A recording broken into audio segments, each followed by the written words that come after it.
Yo.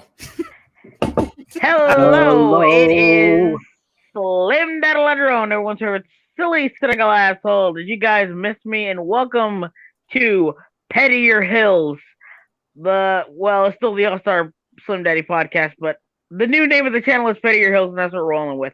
I'm Slim Daddle everyone's favorite silly cynical asshole. We got 4 people watching off the bat. That's amazing. Holy shit! And I'm here with J-Sep, Wayward, Bagtoons, Edgy. We are all here. Let's get into it. I like how you skipped me. I said Edgy Penguin, the Edgy Penguin. Yeah. The Edgy. I said that because you said you didn't want to be called the Edgy Penguin anymore. Anyway, Wait, when did I say that? Remember it was on stream. No, I said that I'm not like as angry as I used to be, and I was joking about it. Changed the name. Now you're just penguin. I said called him the disgruntled penguin. The slightly annoyed penguin.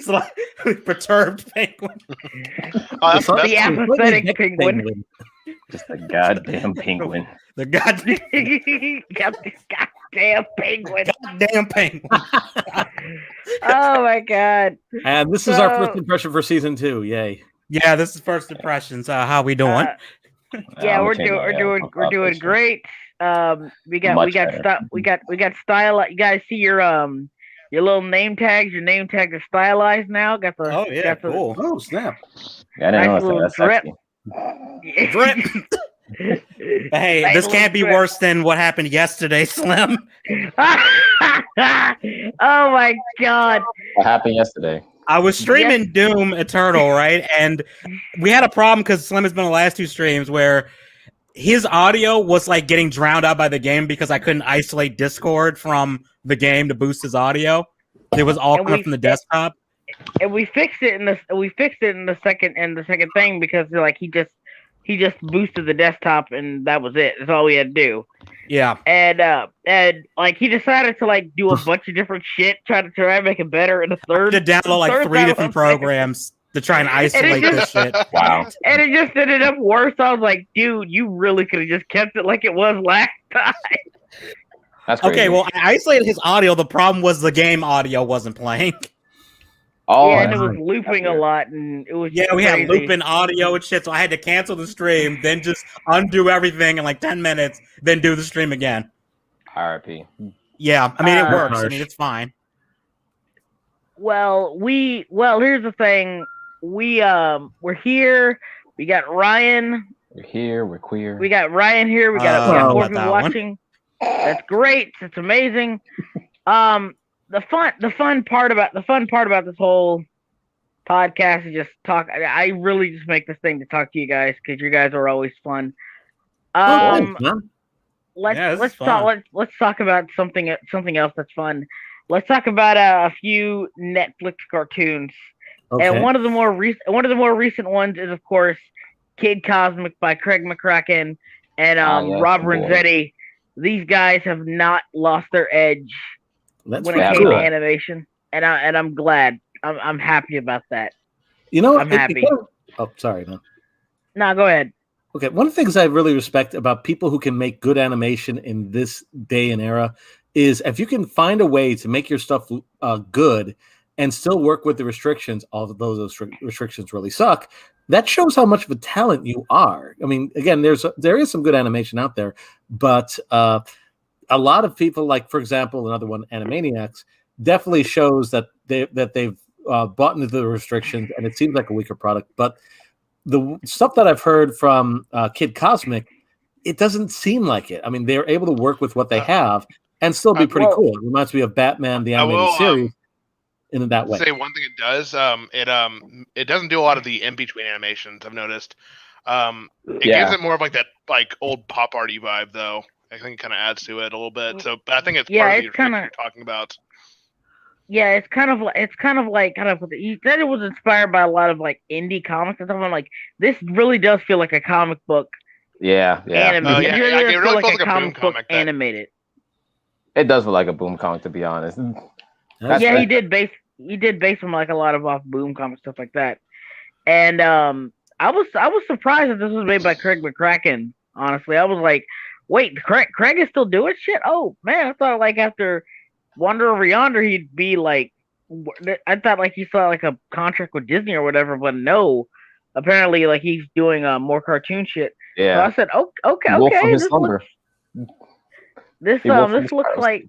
Is this like when Akira Toriyama came out of retirement because of Dragon Ball Evolution? Was so Yeah. shitty. He's like, I gotta make more because y'all don't know what Dragon Ball is. This man awoke and said, "It's time to get to work." Yeah, time to get this bread. He's like Eminem when he came back. He's like, all right, let me just show y'all little G's how to do his shit. Yeah, and it's sad because it really is.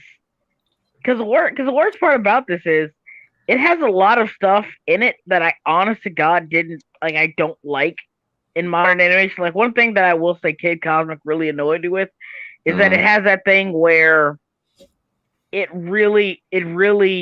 calls out its tropes.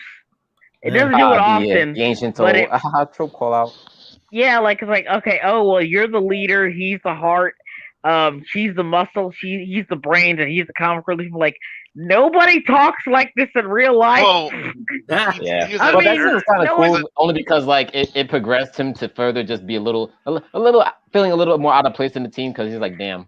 My powers is kind of not that useful in combat. Is the show like kind of tongue in cheek? Because I haven't seen it, so for the straight, I haven't seen this yet. So I say it makes sense for the character. He is supposed to be like savvy, but he doesn't really know it. He doesn't really do it right because he's always like self-centered. So he doesn't see it the way it actually is. Very self-centered. But like I said, it's the stuff I shouldn't like because I'm tired of the whole calling out tropes thing. I think it's annoying at this point. Yeah. But it did it so well.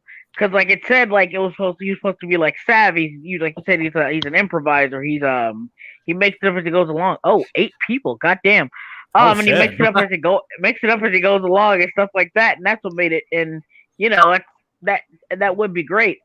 I was expecting them to just make him completely stupid and like when he faced like the great leader or whatever, he would just completely lose.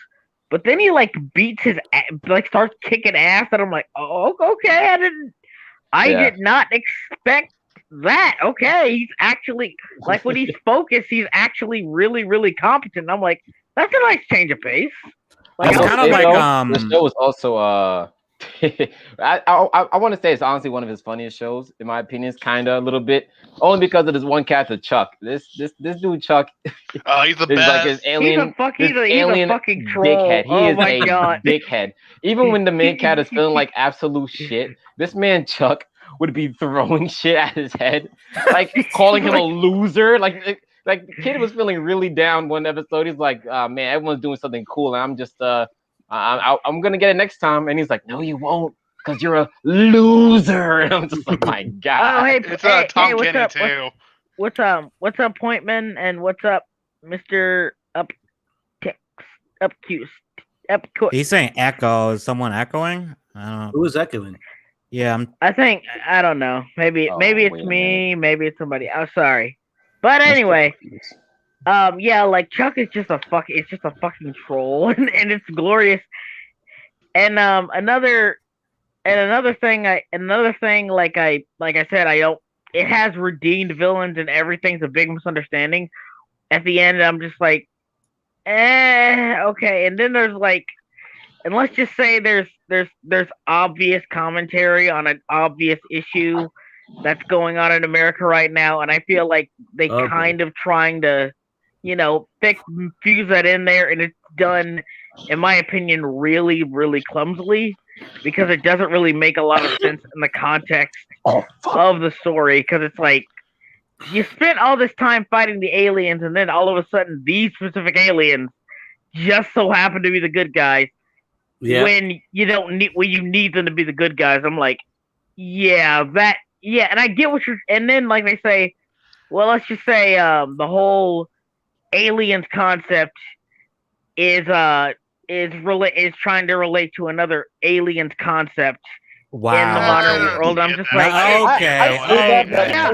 wouldn't go that far, only because like the show is already moving on to like something completely different. If that was like it's like when I think like that compared to like what Star Versus kind of did, where they were just like, look at the humans, they're white colonizers, and the monsters are minoritas, and it's just like they did it heavily. Whereas this show, it was just kind of like. It was just kind of like, yeah, you had aliens. It's like I think like I didn't hate it, but like it's something I looked into. I was like, okay, reel it in. It didn't. To be fair, it didn't like beat you over the head with it. Is what I'm saying. I'm not saying it beat you over the head with it. I'm saying like if you told me right now that was their intent, I would have no trouble believing you. And I have a hard time believing they didn't put that in for that very reason, because it felt like they were just like, yeah, we want to make a little bit of commentary on that. And I'm like, and it's based in like the American Southwest, and I'm just like, okay, yeah, you guys did that. You guys did that on purpose. There's nothing you can say to convince me. You guys did that on fucking purpose. They did a bad job in not in proving the point, because it like there was bad aliens. There's like several bad aliens. Some of those guys were evil, while some of them were just like really there for just like when she killed when the little girl killed all those aliens. Those guys were just they were here aggressively, but they were like, oh no, we're wimps, we're sorry, and then she accidentally killed them. But then you had that freaking alien who was like 2 feet tall, beat the shit out of everyone, even the goddamn toddler, and then killed itself trying to run away. Not just the toddler, the goddamn toddler. The alien was not afraid to hit a toddler. I love how the show. I like how one of the funniest jokes in the fourth episode, in my opinion, is they do acknowledge that Rose's power is pretty fucking broken. Like, she's basically super strong, invincible, and can just like pretty much fuck anyone else she wants to. They do acknowledge she's a pretty broken character. She's into a goddamn giant, and she's a freaking 4-year-old. I will add that they haven't gotten the full powers yet. That they were supposed to have throughout the most of the show. So. That's true. But like I do like what I say. I don't like when I do like when they're tongue in cheek. I like when they're tongue in cheek, like the tongue in cheek they are in the Powerpuff Girls, where they acknowledge a lot of these tropes and things and make fun of them.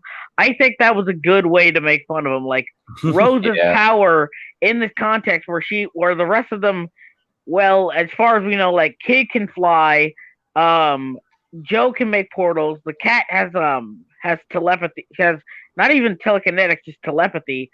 It can like see into the future, a psychic or whatever, and Papa G can multiply his bodies, but it doesn't make him any stronger. Yeah. At the end of the day, Rose is pretty much the most useful character, and they constantly show her beating him up and getting the medals over and over and over and over again. I thought that was hilarious. I feel like that's usually Craig's style of humor too, though. That is definitely Craig's usual style of humor, though, and I like it like that. Like, also the cat, despite just being a fat cat that could just see the future, when he got his voice in the show, I'm not gonna lie, that was one of the few jokes that took me out, because he was like, is that my voice? Hot damn, I sound beautiful. They made him sound like Sam Elliott. I was like, what the fuck? Right? The man's a hot damn. I sound like a $2 a while. Why you sound like Dave Chappelle when he does the white characters? Like, he sounds like Johnny Bravo. Wow. Okay, now let's go back, Mama. When I do white people impressions, that's not wrong. When I do white impressions, white impressions. White. Oh, I remember from Boondocks. He said he's married to a white woman. A white woman. Not person ever. Not white. Just white woman. It's like this one movie I want to watch. I haven't watched it. It's like a whole movie about this black guy who's like, he's impersonating the voice of a white guy because it gets him a lot of commission sales. He was like, hello, my fellow friends. I hope you guys have a good old welcome to the good old town of. I'm just like, what the fuck? And it's David Cross's voice. That's what makes it funny. The whitest guy you can think of. It was Adam West's voice. No, it was David Cross. I don't think that was Adam West. Wow. Okay, good impression there. It was. I gotta see that movie because it looks funny. Because it's just him impersonating a white guy's voice for the whole movie. It looks like, and I was like, okay, this looks funny. No. Like it's like no, it's not like he does an impression. They actually use David Cross's actual voice to voice the guy, so it's two completely different voices. That's wild. I'm just like, wow. That's so funny. Yeah, it did look funny. I wanted to go watch. It was called I think it was I call it Nice Caucasian Vision. I got a chat. I call it Caucasian Vision. Yeah. Okay, I love that movie. I haven't seen it forever though. I've seen Undercover Brother so many fucking times. Eddie Griffin is so funny. I just remember the scene where he's fighting and Michael Jackson's Beat It is playing, and then it stops when the guy cuts the afro, and he says, like, just stops, stands there. I'm like, did you fucking cut my afro, dude? Hey, what the fuck is wrong with you? We about to square up for real now. That's a go. You touched the fro. We about to square up for real now. You know, it's funny. I don't know why, but I was just thinking about the X-Men cartoon, and ooh, that's what's it called? It when God damn it, this scene will always be one of my favorite scenes ever. Where Jean's just cooking something in the kitchen, and this man Gambit was like, let me see what's going on. Man took a scissor. What's this here you're cooking? And I was just like, Gambit that show was good. Food, Gambit. Oh, nice food. This man said, this need a little Gambit magic.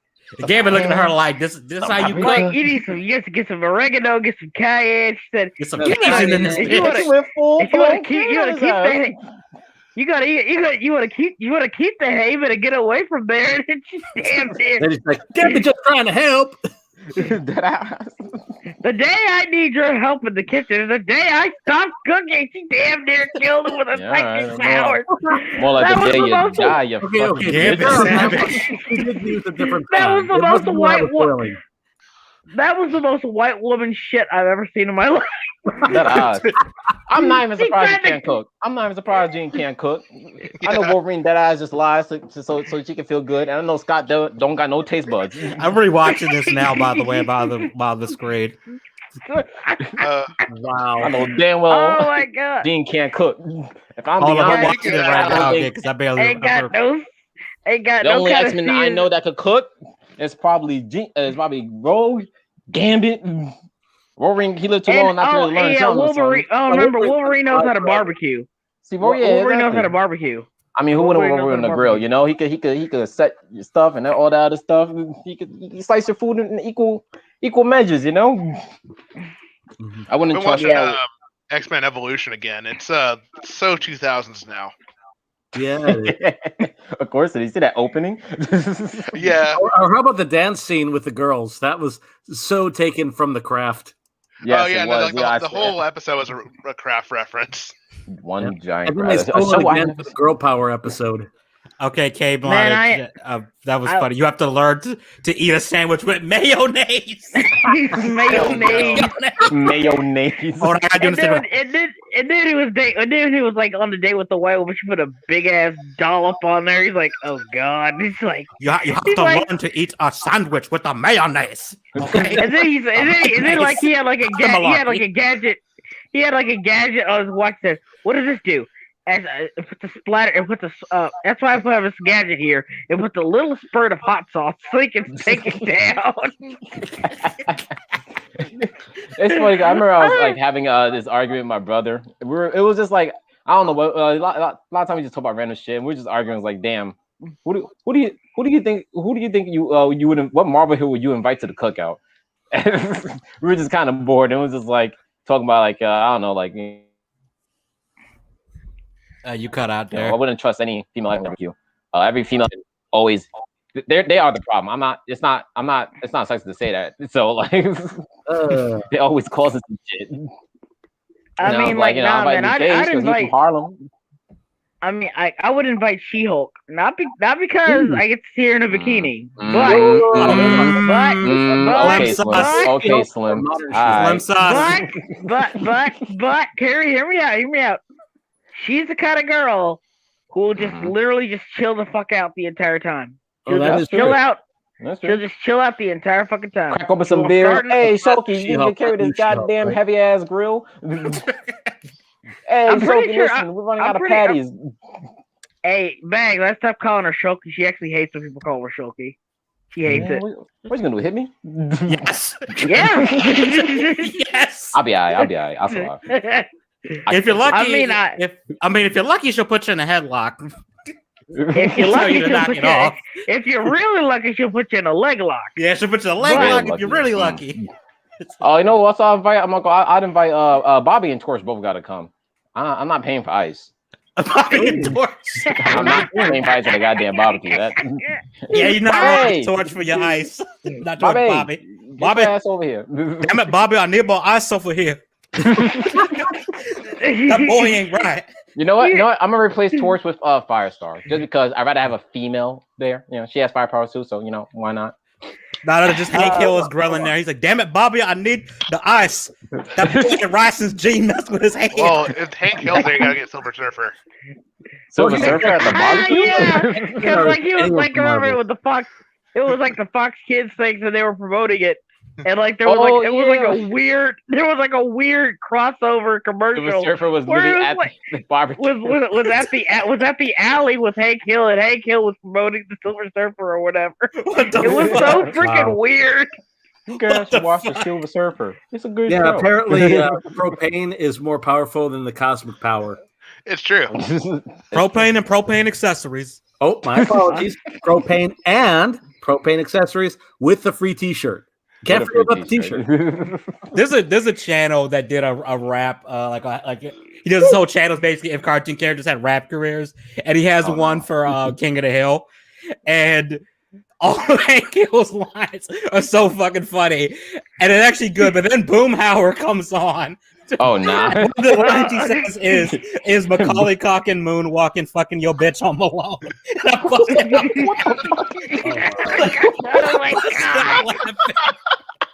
Oh my god! It comes out of nowhere. It just comes out of nowhere, and it's just Oh my god! it's so Boom good. hour. I had to rewind that like 5 times. I was like, wait, what did this man say? That's that is I've never in my life. Holy shit. I I can't gotta let look this that go. up now. Look up. I gotta find it. It's what's his name? Like Akeem something, I think. Where is it? Akeem Lawinson. Look up King of the Hill. I tell you what. I'll tell you what. I'll tell you what. I'll tell you what. The funniest part is when Bobby comes in because Bobby's like talking about you need to abstain from doing all this cocaine and stuff. Yeah, what the fuck? What the fuck, What Bobby? the fuck? That boy ain't right. Bobby's part is the weirdest part. Like Hank talking about right. propane and shit and talking making a deposit and all this kind of stuff. And then Boomhauer comes in and just like his rap was actually like unironically good, but fucking hilarious because it's Boomhauer. That's fucking weird, bro. It's weird, and it's weird. He has like one where it's like Ed, Edd and Eddy, but it's almost like if the show, like if we had followed them when they were like teenagers or adults or something, and like each song has a story in it, and it's gotten like really dark. Yeah, Like kind of dark, but it's still pretty good. Yeah, like I could see Ed in like still living in his like parents' basement on meth.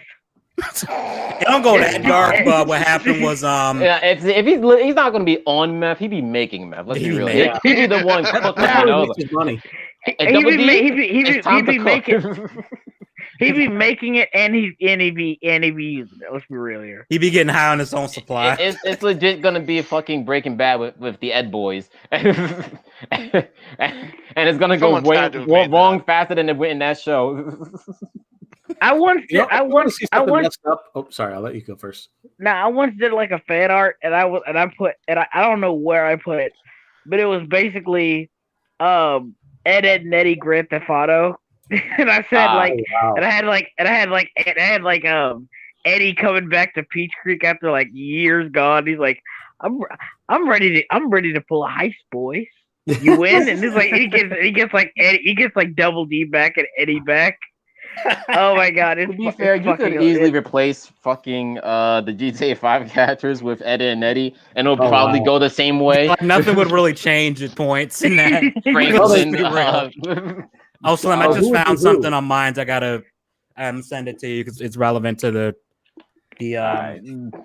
is relevant to one of our topics that we haven't gotten to yet. Bags, I gotta ask something. Yeah. What do you think about Hilda? Hilda, like the show? I thought it was pretty good. Man, that shit is so sweet. It's like a nice, calming, sweet little show. Every time I watch it, I always got a smile on my face. This is one show every time I watch it, I'm like, damn, I have yet to stop smiling. Season 2 was really sweet, very nice. They killed children like 3 times in that show in season 2. Like, goddamn. Wait, what?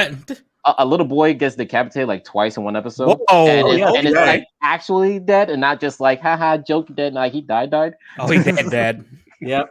Hilda saw herself get eaten by a time worm, and like that Hilda died, and I was like, oh, they got away with this. It was so funny at the end of the episode with that one kid who's just like, wait, I died?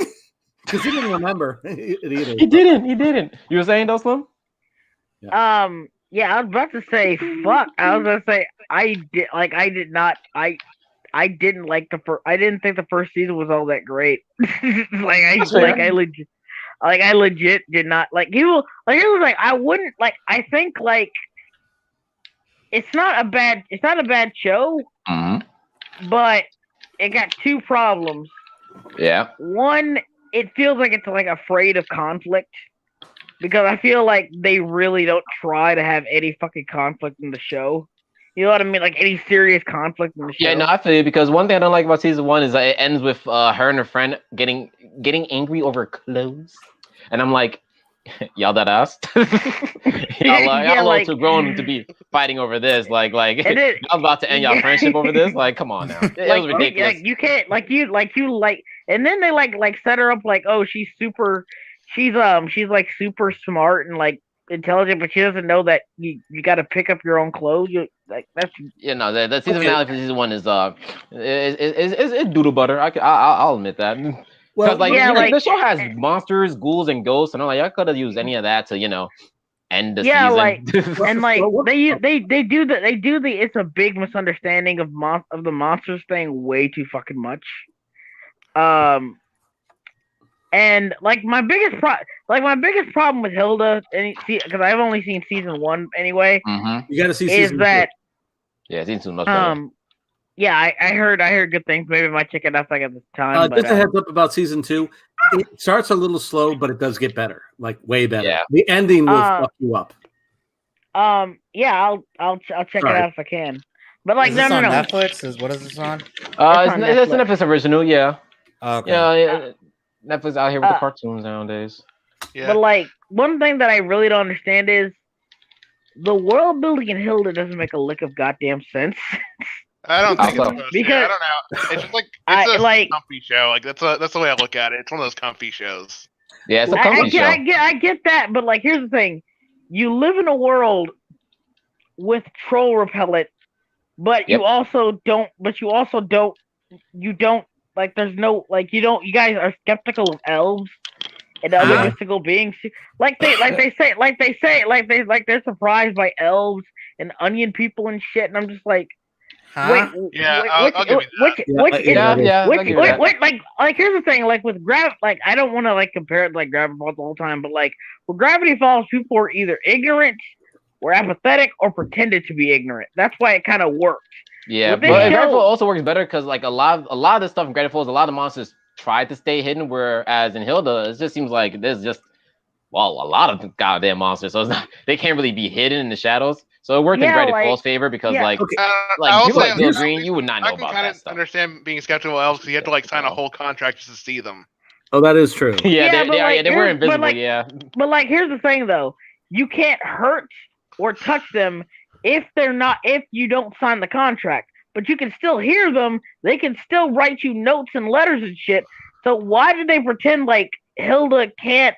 But the elves don't want to know a problem. The elves didn't want the people to know about them, though. Yeah. Yeah, but here's the thing, though.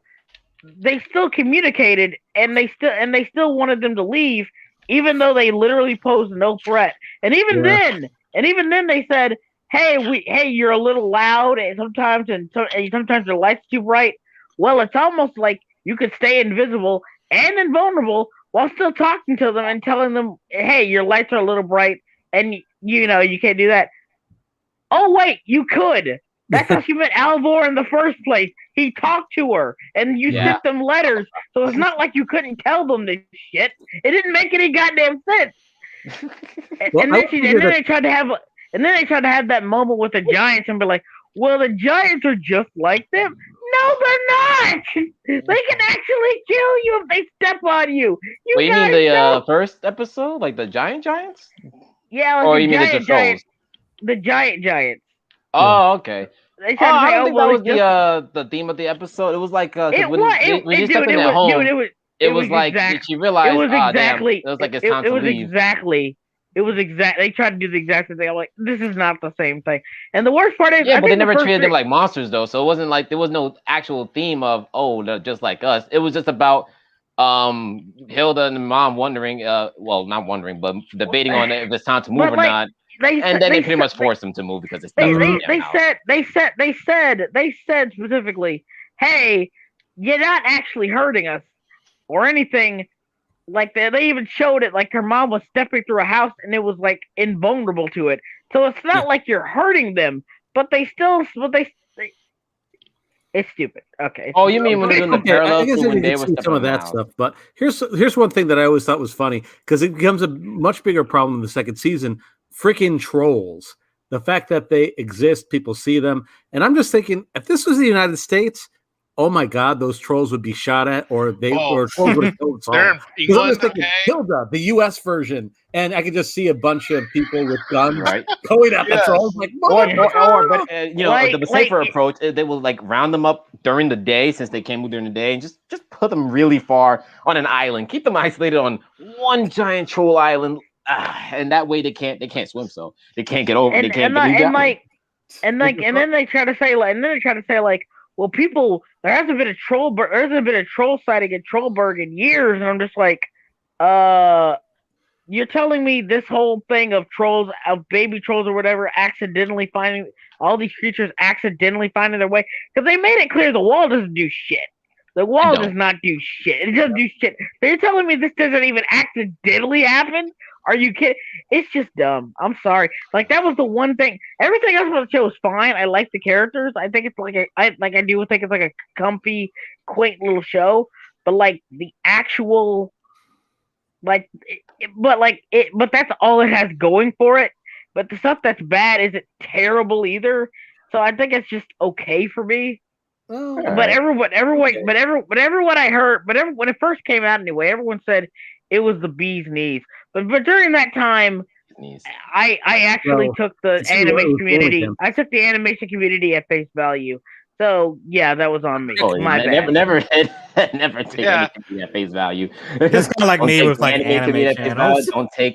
Never take the anime community at face value, especially those guys. Yeah. Never. Okay, something to consider when it came out, because it came out in 2018. Remember, this is the time where Teen Titans Go was the main cartoon on Cartoon Network, and almost nothing else was going on. Consider that Netflix She-Ra came out. Good times. What do you call it? The Thundercats Roar was coming out.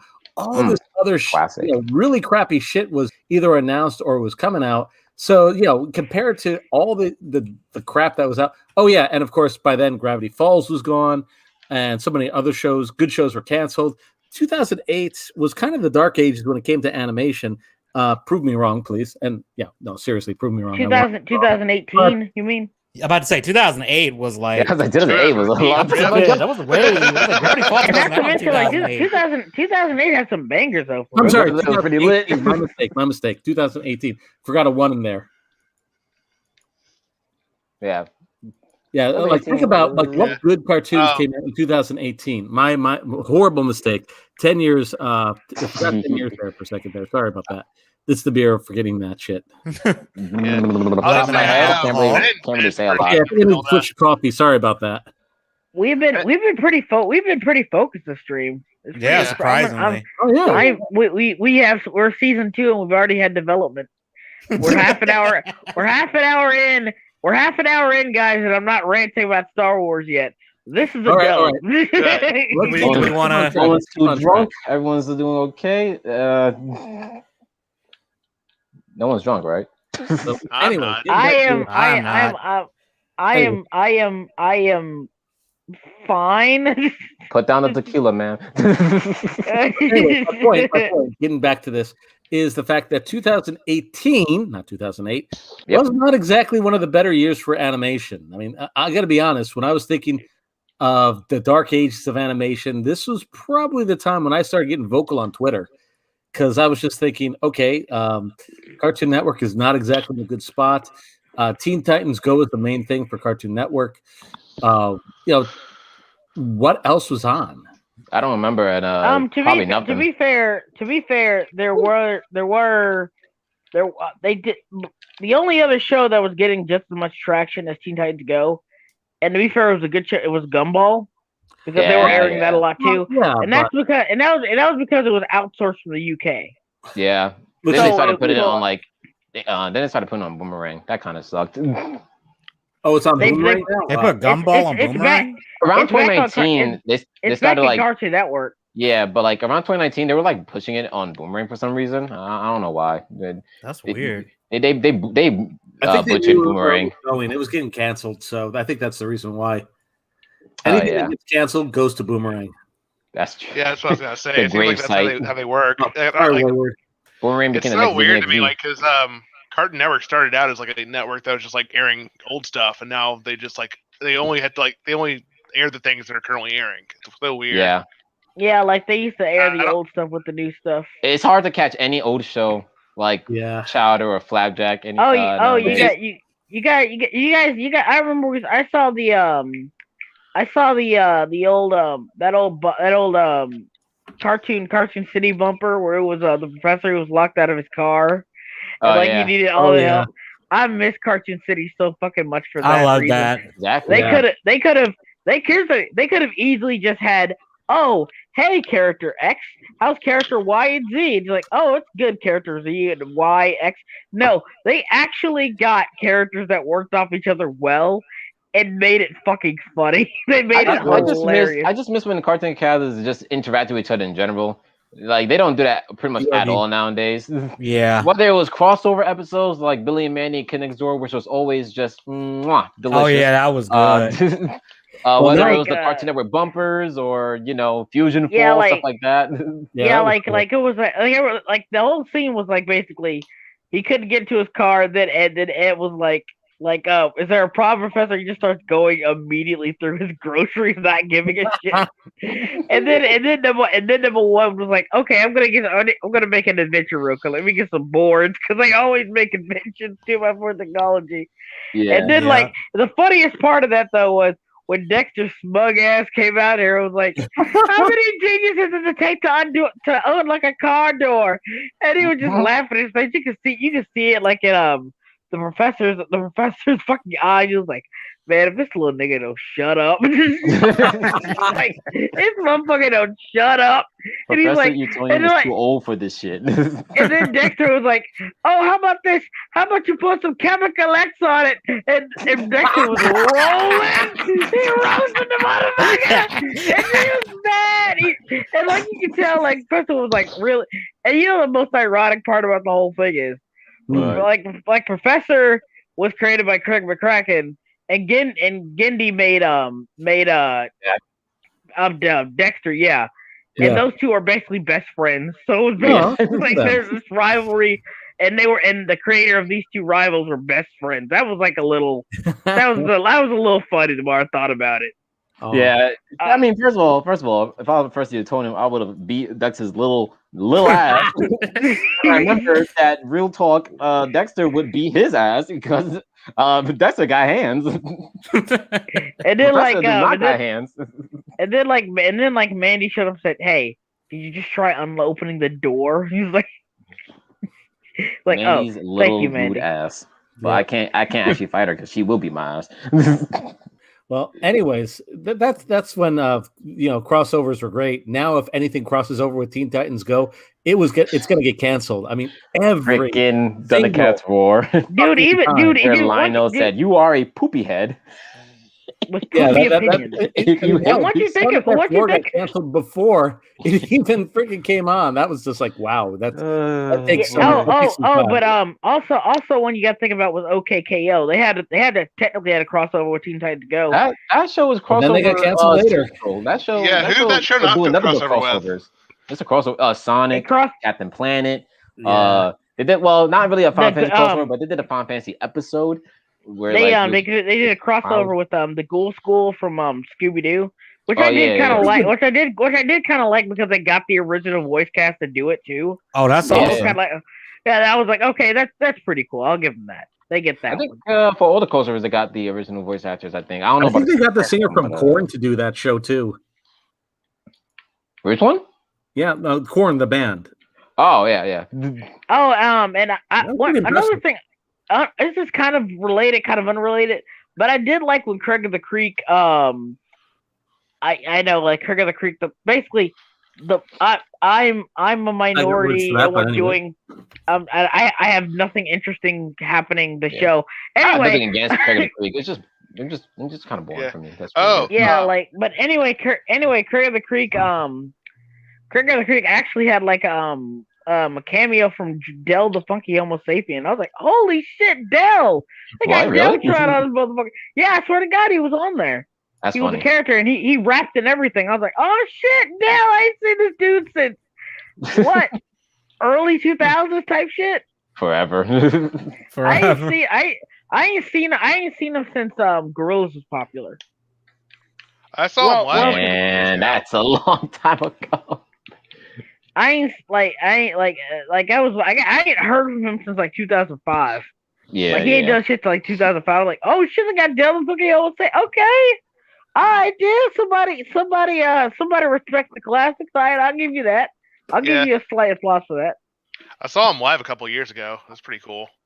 Oh, you just remind me. I don't know if it was true, and I just heard rumors about it. I don't know if it's actually happened, but they said they're rebooting. Ever seen a cartoon called Dan Versus? They're rebooting that. Oh, that's what I heard. I'm not 100% sure. But, I don't want them to reboot that. Honestly, like it had three good seasons. Leave it alone. Yeah, it had three. I don't know. He was like the creator himself said it was happening, so I'm just like, oh, okay. Like I said, I love the show, but I don't know if they could even do Dan Versus anymore. Dan Versus as a cartoon was a little much. Like here's the thing, Dan was doing things, you know. Yeah. Dan Versus was basically Always Sunny in Philadelphia, the animated series. The more I think about it, what it was. Yo, he really did look like Charlie. Yeah, he really looked like. Like basically the entire purpose of the show was like he was just an ass. Like he was just an asshole. He was big asshole. But like he was like that. But he was like that asshole. Like you kind of hated to relate to because he gets mad over stuff that's ridiculous. But the thing is, sometimes he was right. Sometimes he was right about these things. Like he was. And the way it happens every episode, I love the setup of it too. Because every episode he'll just wake up, something will annoy him. He'll scream that thing, and then it's like Dan Versus, I don't know, Arizona, for instance. That's one of my favorite episodes. Hey, Slim, we got somebody who wants to come in. This Duke Nukem person. I don't know if you know them.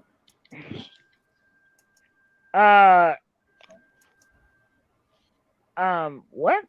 I don't know if you know them. I don't know that person. It's in the chat. I don't know Mulatto Sad Face. Duke Nukem Mulatto Sad Face. I don't. Hang on. I don't think I know you. I'm sorry. I usually just have people I know on here. Yeah, if you get to know him, he'll maybe he'll let you in or something. I don't know. But what's up, man? What's up, Duke? Yeah, what's up, man? Yeah, what's up? Yeah, I'm not trying to be rude or anything. I just I don't just let random people like go like sorry, dude. I appreciate you coming on, but I can't do that. Sorry. I don't know you. Thanks for coming on though. That's shame. Anyway. Anyways, yeah, get to know Slim, and then maybe he'll let you on. No promises though. Anyway, moving on. But yeah, because me and my friend was joking about it. I was like, if he was to bring that show back and he wasn't to like, conform to like, I don't know, the modern centric ways of animation, I could see him doing some pretty funny episodes that would get people mad from both sides, to be honest. No, I would. No, he would. No, I'm sorry. He would go. He would. I'm telling you right now. Dan would go full anti-shit, like full anti. Yeah, that's what I'm saying. He would, and I'm saying like it's gonna piss people off. And I was like, that's what I'm saying. Like this cartoon, I don't think they could really bring it back. Dan is definitely Dan's an asshole. Dan has done this to his friends. Speaking like reboots, I'm like the Clone High reboot. That's the one I'm very worried about. I'm worried about that. I think. Yeah, I don't know about that. I think they said it's gonna be like. Here's the thing. This is what worries me more than anything. They said it's gonna be a revival. Then they said it's gonna be a reboot. It's gonna be a revival. Almost like, yeah, when you don't know if you're gonna be a reboot or a revival, you should definitely take a step back. Yeah, and say, I think they said I think they announced like a season. I like Clone High, but because like I don't know about a reboot. I mean, like going well this in this age. Like the show is racy for the day. First of all, they can't even have Gandhi anymore. And not to mention like Chris Miller and Phil Lord have been I wouldn't say like they've been pretty vocal recently about some certain things, and I'm thinking that might get in the way of, because like I said, like the original Clone High like talked about sociological problems and shit like that. Yeah, I don't know if they'll handle it well with nuance. I'm just putting it out there right now. Like that episode of Harvey Birdman that came back. Like, yeah, it was always like political, but you guys aren't as good at it anymore. Sorry. Yeah, I think if they would bring back, they're gonna. I feel like the first thing they will do is remove Gandhi. It's gonna be the same thing that had they removed Cerebellum in the new Power Girls. It's gonna be something like that. Yeah, like that. Like that's. And I love Gandhi. That dude was the funniest part of the show.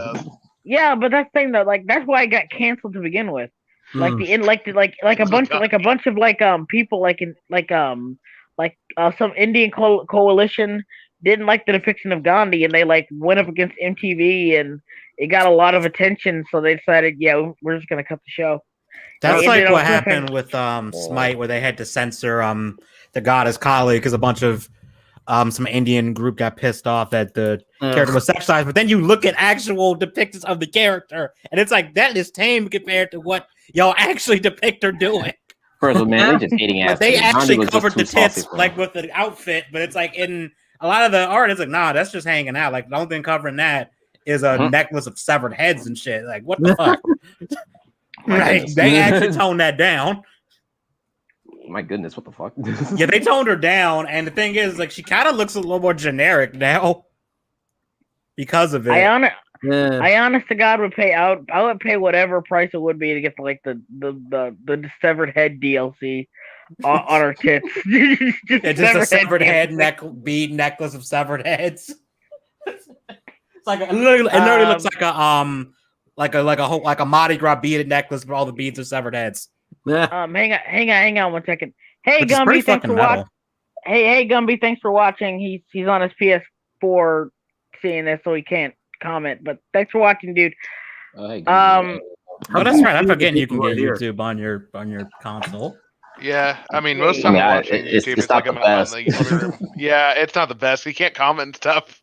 PS4 internet browser and YouTube in general is just not the best. It's better than some of the other apps. Like I've been watching Disney Plus out there in the living room on the PS4. My roommates. It's just like that app barely works. I swear to God. You think that app barely works? Try HBO Max. That was the worst. Too long. And how does it take so long for it to load up? It loads exactly. Slow. I can barely rewind or fast forward without it just not doing it right. It's like Netflix come on almost instantly, and yet those two other ones take like 30 seconds to get on. I'm just like, who coded this piece of shit? They had to get that to the door. They were like, we need money now. Get it out there, please.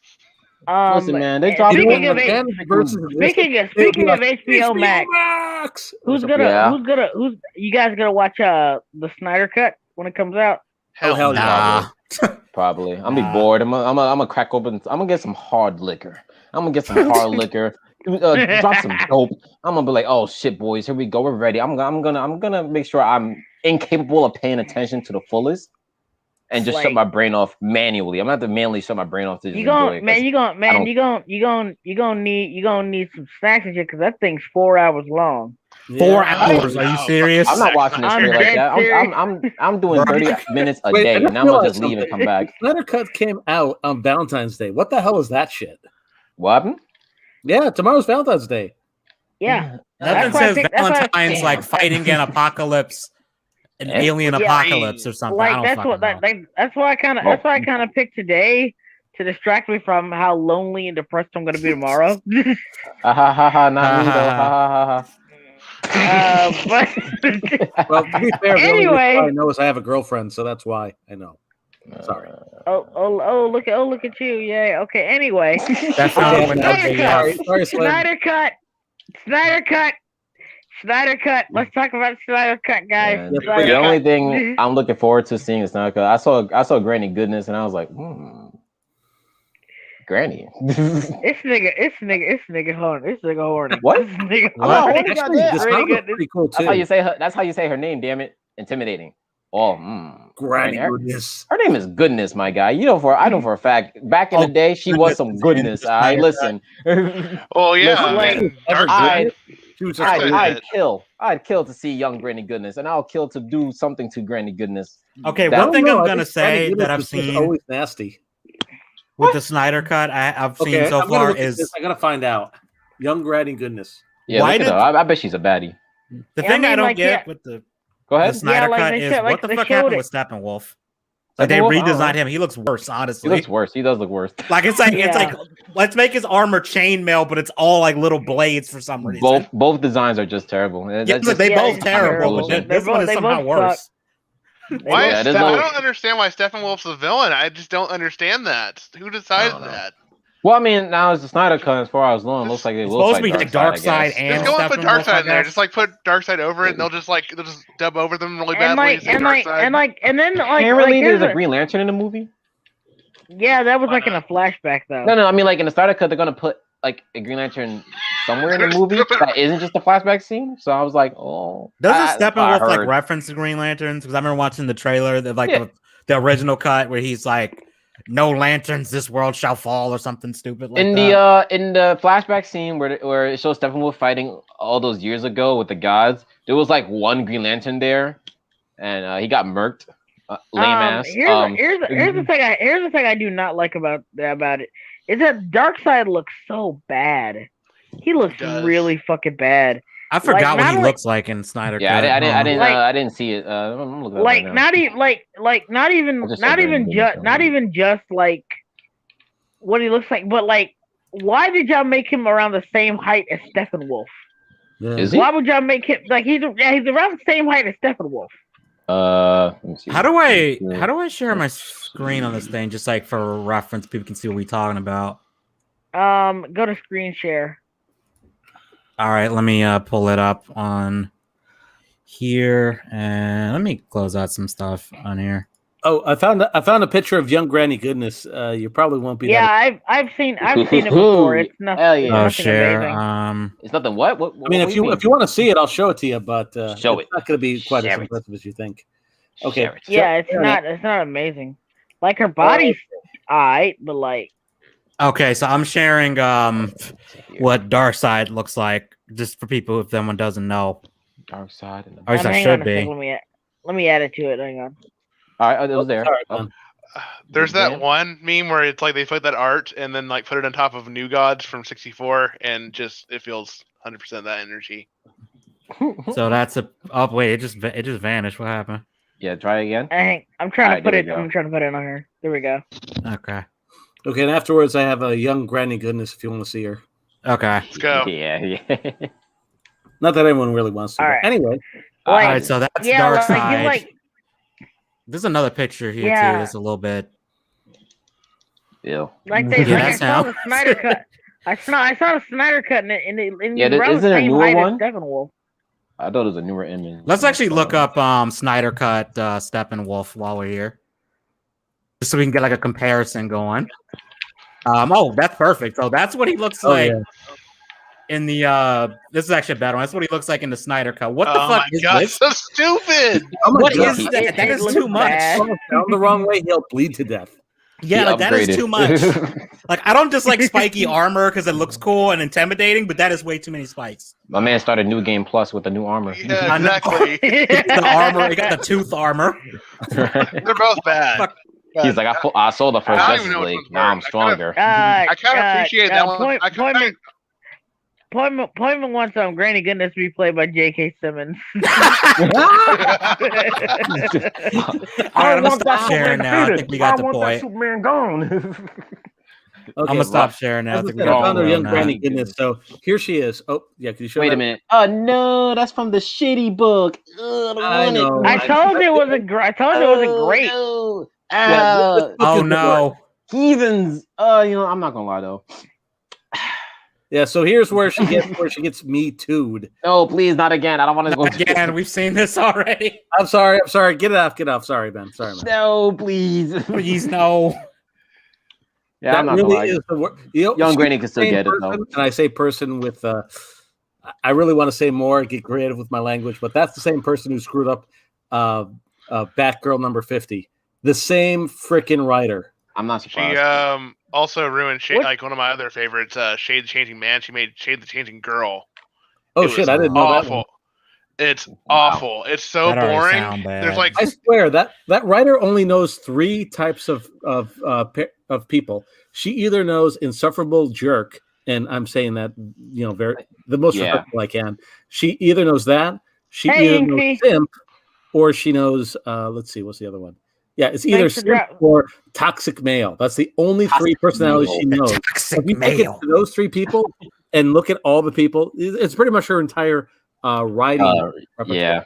Like when I was reading that book, Female Theories, it was just like they treated Apocalypse like it was like just like the office, It's like, oh no, the office men are just sexist and they're groping the women. Yeah, I'm like, not some literal misogynist. They're just what gets me mad is that they made these females on Apocalypse weak. I'm like, whoa, okay, let me tell you something about Apocalypse. If you do that to them, they will cut your hand off. Gender doesn't matter. We said this one time, and I can't believe I gotta say it again. It's space hell. Yep. It's space hell. I'm pretty like. Here's the thing. They said here's the thing. Darkseid didn't even rape Granny Goodness. What he did was offer. He basically casting couched her. He said, "Hey, you want to move on up? You want to move on up? You got to sleep with me." I'm just like, no. I am like 99% sure if Darkseid wanted to put, he would just rape her. Like I would think that he would just fucking rape her. And the worst part about it is, it wouldn't even be the worst thing he's ever done. Like not even the top 100 things. It's not even the top 100 things worst things he's ever done. Not even the top 200. Like, sorry. What gets me upset though is like he also is just like when it came to the other men, other fear. I'm like, all right, so the other guys aren't. Ooh. What happened? Sorry, hang on. I'm sorry, that's me. I thought we all got booed for a second. Yeah, I was like, what? I was like, ooh, disappeared. Sorry about that. But yeah, I was saying like it was like the Darkseid is like, damn, yeah, you're not much I can really do against Darkseid if he said drop the drawers, like shit, damn, nothing I can really do about that. But the other guys on Apocalypse, these other grunts, I'm like, you Furies are just letting these losers just do it.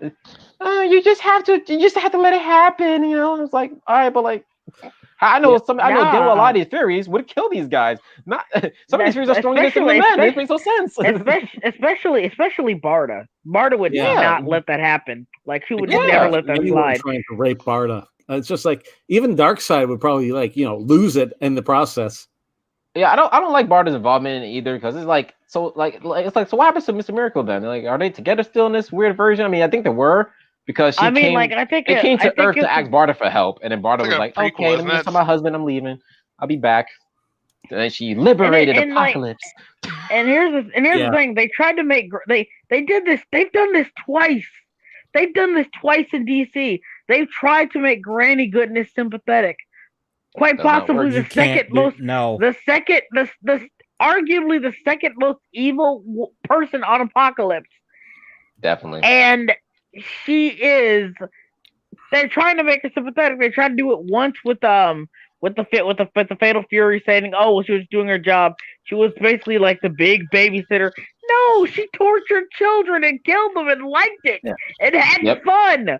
And then they did the same. Then they did this thing with with Harley Quinn where she tried to say, "Well, I had a dog and I had to kill him because of the dark side." No, you killed him to show your loyalty to the dark side. What the fuck are you talking? It's the same thing with Kadora, like in the sense that, like, everyone says like, well, she was a victim and she was victimized, everything. They're like, you know what? She was actually promoted to force captain, and she had, the choice to go in there however she wanted, and she always went with the worst, most brutal method ever. It's the same. Yeah. Are you talking about? She could have gone with diplomacy, but no, she went with a total B. And are you talking about? Are you talking about Catcher from She-Ra? Yeah. I'm sorry. Here's the thing. I did watch. Nura. I watched the first season of that show only. It was a chore, and I hate myself for doing that. But hear me out.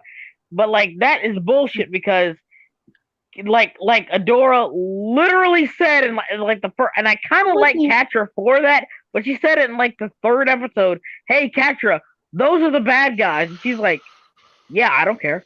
I don't care if they're bad guys. I don't care if they're evil. And I kind of liked her for that. I was like, okay, she's aware. Season 1, I liked that about it, but then it showed that she was just capping. She was just capping because she did care. She knew they were evil, but she didn't like them. Yeah, and I was like, said, man, you lying. Is she committed to the bit? If she actually said, "Duh, they're evil. Let's be evil together," she didn't want to be evil together. She just wanted Adora. And I was like, man, you lame ass villain, man. If I was, man, have a commit to the bit. I'll be right back. I got to do something quick. Holding her back. So it was kind of cool to see her like, nah, I think I'm going to actually just be my own person, and that person's going to be a villain and completely fuck yourself. And and then basically we saw what happened, and it's like, okay, she grew a pair, nice. Right. And then all of a sudden it's just like the last season, like, I loved her. It's just like, you had 3 opportunities to actually go and boink her in the first season alone. What the frick is wrong with you? Oh man, I don't know, man. You want to power you freaking stuff. These shows. Say. It's funny because like when I'm currently watching what's it called, Jujutsu Kaisen, and I'm freaking loving the females in that show because like I don't know, like for a shonen, the females are written so differently from like I don't know the norm. Which one? Like Jujutsu Kaisen. This is a current shonen anime that's popping right now. And in the show, I was saying like I really like the female characters as of late because like they're written much differently than like I don't know what you normally see in, like like female characters Naruto, right? They're kind of just there. Oh my and god! Like Sakura just like sitting around the kunai. Yeah, and it is a funny scene in this show. Well, I like where like, they're doing like a little fight in the forest between groups, and one of the girls like, "You'll never beat the other girl. She works harder than you. Okay, she's doing it for a purpose. She has reasons to do it, and it's hard for us women sorcerers to do this and that." And then the main girl's like, I don't remember fucking asking. I don't give a fuck. She's like, I'm pretty. I don't give a damn about gender, and I'm gonna beat your ass. And I was like, oh my god. She's like, I need to everywhere to find out who the fuck asked you. She literally was like, I don't care at all. I really do not care. She's like, I don't care if you had a hard life. That'll make you right. And I'm gonna beat your ass. And then like, so she loses, and then now the other girls find the other girl. Or they're fighting a sister battle. And the one sister's mad because the one other sister left the family, and because of that, the family started taking out on her and whatnot. And she was like, "Why did you leave? We could have been together. We could have been at the bottom together." And her sister's like, "Oh, fuck, I want to be at the bottom, man. Let me be at the top when you're done being a little bitch." And I was like, "God damn, these girls mean business. They just don't give a damn." Nice. Hey, is WandaVision any good? Like I heard no idea about it. I watched it, and let me tell you, for episode 1 is an absolute bore, an absolute snooze fest. My God, it made me almost pass out from pure boredom. What is the premise of WandaVision? I don't get. It's House of M, pretty much like the event. Yeah, but in one town instead of like the entire Marvel universe. Yeah, it's like actually my favorite part's just been the fact that they've been just like going through every sitcom. Like it started out with like I Love Lucy type of thing, and then kind of moved to like and now they're on like Zack and Cody, some Disney Channel type stuff. The no, sitcom like parts are the weakest in my opinion. Yeah, you're right, Malcolm in the Middle. But the sitcom stuff is the weakest in my opinion. That's why like the first episodes for me were just boring. I was like, man, I am about to pass out. Episode 3 is when it finally got interesting, where they actually started showing outside the town and what's actually happening. And you're like, oh, okay. They got Monica Rambeau. I was like, ooh, okay.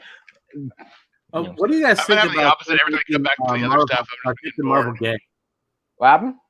Oh, apparently there's rumors that they're going to make Captain Marvel gay because, of course, they are. Would not surprise me. Whatever. They won't. They won't. They still want that Chinese buck. Man. They still want that Chinese buck. You do got to go out of your way to remember. They still got to market it to the Chinese. Yeah, they need that money. Ooh, not think of that. I think that's China money. There's no way that happened. But yeah, I just think like, every time it cuts back to like the MCU stuff, I kind of get bored. But like it's like I kind of just wish there's a sitcom, an actual sitcom of like. I don't know. I guess for me it's the opposite. I'm just like, it's not. My problem is the sitcom. It could be funnier. My problem is some of the jokes aren't funny. Oh yeah, like, I just even joke came from episode 3 when the husband was the wife came in the room. She's like, "Hey, honey, how does it make me look?" And I forgot Wanda was giving birth at the time, so the power went out, and he just like, "Oh, thank God." And I was like, finally. Now this is a joke I could see in a sitcom. And I don't know. Somebody said it best, in my opinion. It's like if you're gonna parody the sitcoms by decades, you can at least have the humor fit the decade, because all the jokes feel the same, no matter what decade. That's my problem. Is there what was the name of the show? I forgot. Oh, fuck. Is there an Al Bundy? Is there an Al Bundy? My wife and children. No, but that's what I'm saying. Like the humor is very tame. It's very tame. They don't really go any further, despite doing the 60s, 70s, and 80s so far, and 90s, and now 2000s. A lot of jokes feels like modern. They don't feel like they were trying to replicate the jokes of that time period, which I think would have benefited them. It would have been way funnier if they had done that stuff. So is it like trying to be funny? Is it serious? What is going on? It is, but they do get the serious moments, and the serious moments come from like people in the town not operating the way Wanda is forcing them to. So it's like, oh no, it's scary because that. But the problem I have with the show so far is like they really think that's a twist. Pretty much everyone knew from the trailer that she was doing this herself. But the show was like, "Woohoo! Isn't it a twist? She's the one doing it." I'm like, okay. Yeah, I'm still saying in my head, there's gotta be like some kind of like other outside force that's gonna do this. Like maybe like Michael Fassbender's gonna. It's like yes, and I'm making her do this. In the more recent episode, I guess so, because let me tell you guys something about WandaVision. Like I said, my favorite parts is when they start showing like the outside stuff. Not like like Brian, you said earlier about the MCU stuff. I don't really care about the MCU stuff. I care about what involves in the story, because the MCU stuff gets me like one scene they're talking about how Scarlet Witch could have took on Thanos by herself, and then they're like, yeah, but Captain Marvel could have done it too. And I'm like, why do you guys know these details? Were y'all there? Who documented the Endgame fight? It was confirmed by like the directors and shit. And I think it's fucking stupid. Okay, I gotta go on a little side tangent here. It's weird. Can't we stop with the directors telling us shit? There's like, oh, this character could have done this, but it's like, but you didn't show them doing that, so that's not canon. Yeah, but what I'm saying is like, okay, like in the Endgame, Wanda almost did. She was giving Thanos the work until he did the whole rain fire down thingy, right? Well, I'm saying in the show, they were like talking about it as if they were there, like they had the exact details. They're like, yeah, she would have won if Thanos didn't rain down fire. And I was like, how do you know this? Yeah. Which Avenger documented this battle? Yeah, like it was Howard the Duck. He was, but even then, he was the narrator the whole time.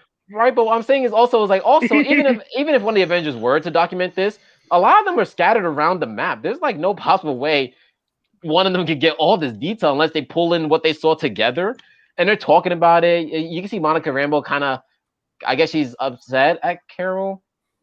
Probably she left and never came back. I do approve of not liking Carol though. It's a good life choice. Yeah, but I don't think she hates her. It's just like she never came back, so I guess she's mad about that. I guess, which I understand. Carol deadass like never came back all these years.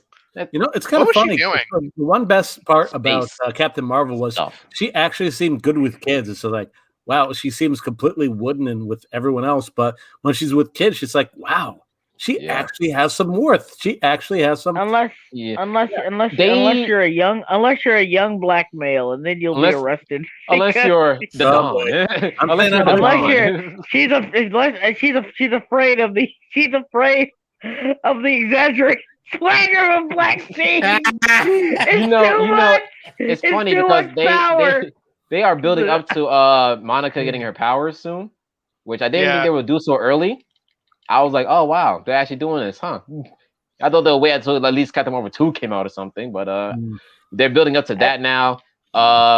They baited with Quicksilver in the show. God, I hate MCU Quicksilver so much. It's not his fault. It's just that. Wait, they bringing Quicksilver back? He's already back. Yeah, the X-Men Quicksilver, not MCU. Well, actually, it's not the X-Men Quicksilver. See, that's where they got me. I thought it was going to be the X-Men Quicksilver. The thing is, she just recast him. He has the memories and life of MCU Quicksilver. He just looks different. Huh. I don't know. It's very weird. I don't know why. They could be like getting, mind wiped like the other ones. The thing is, it confused me because I was like, they couldn't use him because they still have 2 years left until they can use X-Men characters. So I was like, yeah, that can't be him. It has to be maybe just some weird thing she's doing. And it was a weird thing she was doing because the one funny joke is like overall everyone's always asking what happened to Wanda's accent over the course of these movies and stuff. When she asked what happened to your face, he's like, what happened to your accent? And I was like, ooh. That's a solid good question. That was kind of funny. That was a solid good question. Yeah, her accent was kind of like Yeah, but even if it's bad. But even if it's bad, it's like you can't just get rid of the accent. That's just weird. Like I mean, they did it for, it disappears. I mean, like Carrie Fisher did it. No one complained. Yeah, that's true. That actually is true. They did it for Storm in the early 2000s X-Men movies. Like she had that I don't know what the fuck that accent was in the first one. And it's like someone told her, it was like, okay, drop the first accent. One, yeah. She tried. She tried, but it's like I can't get over how bad that fucking wig was. Oh my god! Yeah, first was just her white wig. Bad in general. Two's when really it was good. Long, when it was shorter, it looked better. But when it was long, I was like, oh my god, take that off. When it got shorter, that wasn't the best. The shorter one was fine. Yeah, like the shorter it got, it looked more better. Like it was an improvement. Yeah. Literally the only consistently good thing about the X-Men movies from the early 2000s, it was basically like Wolverine. They did nail Wolverine. Yeah. I liked them. Like the only thing that I think didn't work is Hugh Jackman was too tall, because remember Wolverine's a manlet. Like I'm actually taller than Wolverine. And I'm fucking short. Yeah. And two, and I think this is important. It wasn't so much as Wolverine was angry and impulsive like he is in the comics. It was more like he was very much annoyed, and he tried to keep his anger welled up. And I'm thinking, no, they really should have had him angry more often. And that's he wasn't super angry. And the X-Men cartoons, the movies, they got a lot of mutants wrong. I kind of like those movies still, but man, they did my boy Rogue dirty. Bobby was kind of ass until I liked him in X-Men 3. He was cool in X-Men 3. X-Men 3 was pretty good, actually. That was Bobby's best. Out of all those films, that was when Bobby was at his best. Katie was cool. Katie was good. Kelsey Grammer as Beast was really good. Yeah. I like the first. He was really good, actually. And Patrick Stewart as Professor X was perfect. Like, I will say that he became like permanently British after that. Ian McKellen. Ian McKellen was great too. Yeah, Ian McKellen. What do you think about what do you think about Jean in those movies though? Jean, okay. I didn't mind Jean in the first two. Jean is ass in almost everything. Jean is ass in the comics. She's ass in the cartoons. She's ass in the movies. In terms of portrayal, it's just the what do you think of her character in the movies? Like in terms of portrayal, was was she pretty boring? Comics or not? No. Yeah, she was kind of boring in the it wasn't. Yeah, and then they tried to and then they tried to do that thing in like the Wolverine where he was like, or he's haunted by her ghost, and she's like, oh, you like let go of me, Logan. I'm like, Girl, go bye. That was lame. Logan, stop being a simp. That was lame. I did like Kitty Pryde in the movies. You know, I love Kitty Kitty Pryde movies, man. That was like pure whatever her name, whatever Ellen Page. I'm sorry, Elliot Page now, because respect pronouns, bros. Yeah, or else YouTube is gonna. I mean, Susan's gonna kill us. So yeah, whatever. If you talk about him in the past tense, where then you could say it's Ellen Page. I feel like that's still applicable. Man, I don't know. I don't care. I'm just like, what? I don't fucking. I'm not even gonna. Like you guys know me, like I'm liberal. Like you can do whatever you want, but man, I am not gonna leap through. I am not gonna leap through for that shit. Did you hear that she got? Oh, sorry, because I got to get used to that. Still, he got fired. I'm not sure if he got fired, but he's no longer on the Gamergate movie. There's a Gamergate movie. Yeah, it's gonna be glorious. And now it's gonna star Ruby Rose, the person who played Batwoman. Yeah. So I can't wait. Top tier stuff. The premise of it, like, there's this one girl who apparently got a school scholarship to be a gamer because, of course, she did. How the fuck do you get a school scholarship to be a gamer? Listen, you just don't understand. She's a pro gamer, guys. Like, listen. So this person is what's her name? She's getting together a group of girl gamers, and only girl gamers, by the way. To be able you're gonna fucking lose. You're gonna fucking lose. We're gonna get annihilated. Page was supposed to be the coach, and Elliot Page. Again, I'm making sure I get my pronouns right because I don't want to get nailed for that. Yeah, you bigot. All of a sudden, she got into some situation that was identical to Gamergate, but now because he, making sure I got that right, is Elliot. He is no longer on the movie, and Ruby Rose is now, because of course this was a step up from Batwoman. Yes. I mean, to be fair, I'm not gonna harp on Ruby Rose too much. You know, it's funny though. It fits the timeline of Batwoman. The reason she left Batwoman was because of injuries. She suffered, so she couldn't actually keep going. So I'm not gonna harp on her too bad for that. Oh, I did not hear that. Okay, sorry about that. Oh, you didn't? Oh, yeah, you didn't know that? Yeah, she left because of injuries. She left because of injuries.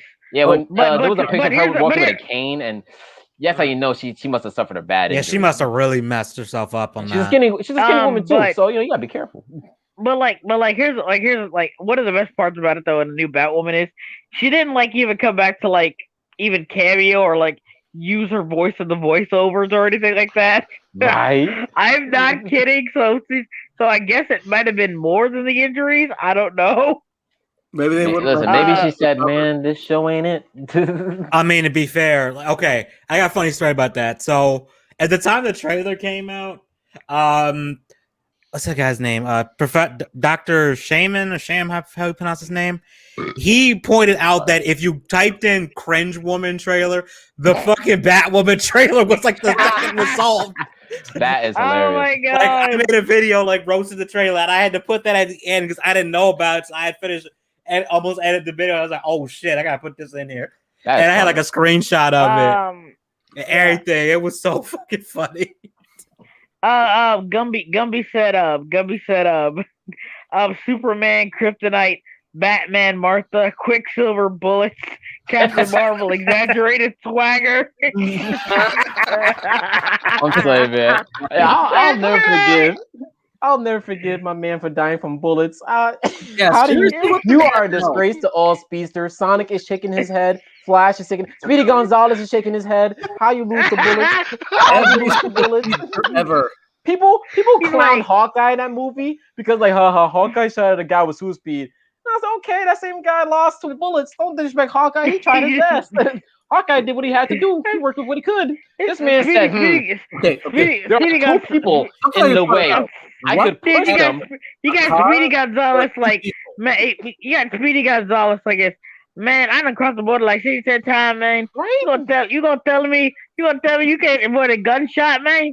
I've seen Speedy Gonzalez run from Mexico to the U.S. in a matter of seconds, goddammit. And this man lost to bullets. I said, oh my, you are a disgrace. Shame on you. Shame on you. If you wanted him to die, just had Ultron do it. Wouldn't that make more sense? Okay, I can go into an entire rant about fucking Age of Ultron. How they fucked up Ultron so bad because he was like non-threatening as hell. I laughed every time he was on screen. He was like, I didn't even hate his personality, even though it was different from the comics. I don't know why. I still liked him. Like, even though it was different from the comics, I liked his personality. It was just he's not threatening. True. Like, he needed a moment to just beat the shit out of the characters. Yeah, he wasn't scary. You know, like he needed to beat the shit out of someone. He had this debonair type thing. He wasn't like this insane robot like he was in the comics, but he really wasn't threatening. He really did. Like, I feel like he was just another run of the mill villain. He was like a punching bag for them. Yeah, when Hulk was like, they actually meant to make him scarier. But I think that when you see the trailers, if you see the first trailers, he actually is kind of a scary guy. Oh yeah, the first trailer made him look scary. They played up so well. They're like, yeah, this is gonna be spooky. Especially with the whole song with no strings on me thing. Like, that was fucking creepy. Right. And I'm like, man, all right, cool. He was just the raid boss from Destiny. That's like, it's like, yeah, he was the raid boss. He's like, I am the ultimate evil, and the whole party's like, boy, sit your ass down. For real. For real. Man said, thank you. Now I will spread your internet history. Ryan said the guy with super speed died from bullets. That's like if a guy with invisibility died from tripping on a rock. I don't know. What about Darwin from First Class?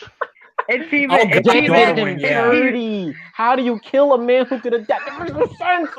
Here's what's funny though. In the comics, Darwin is one of the only people that had to survive being touched by Hela. And remember, Hela kills you if you touch her. Yeah, she's freaking. Like, she fucking kills you, like, just outright if you touch her, or if she touches you. But he survived that. T-Man said, or if you're a character called the Immortal and you had his head chopped off. To be fair, that's the plot of Highlander. Okay. You know what's crazy though? Now do you mention that's called Highlander. But now you mention it, those X-Men films, they ran into that problem multiple times of involving an OP character, then going, wait, we can't use them for the rest of the plot. It will go too easily. That's Apocalypse. why Quicksilver was there for like 2 seconds in Future's Days Pass, and Days. They said, "All right, kid, thanks for doing your job." I'm like, man, you could have kept him around. He could have caught Mystique easy. Yeah, job done. Bingo, bango. What most people say about super speed people, it's like they're like the hardest people to write for because it's like just like they are realistically. But you can still work with them, right? Like I said, yeah, you can. I don't hate MCU Quicksilver. I hate how he died. You know, they did it pretty good in the movie. He was doing his thing. He was super fast. He wasn't too OP. He was doing the right thing. But for some reason they said, let's kill him with bullets. It's like, bullets. Come on. You don't have to do that. It could have just been Ultron zaps him with a laser because it's like Quicksilver probably isn't that fast. Zap him with a laser, punch him in the chest really dumb hard and stop his heart. I don't know, something. But like, it's just a shame.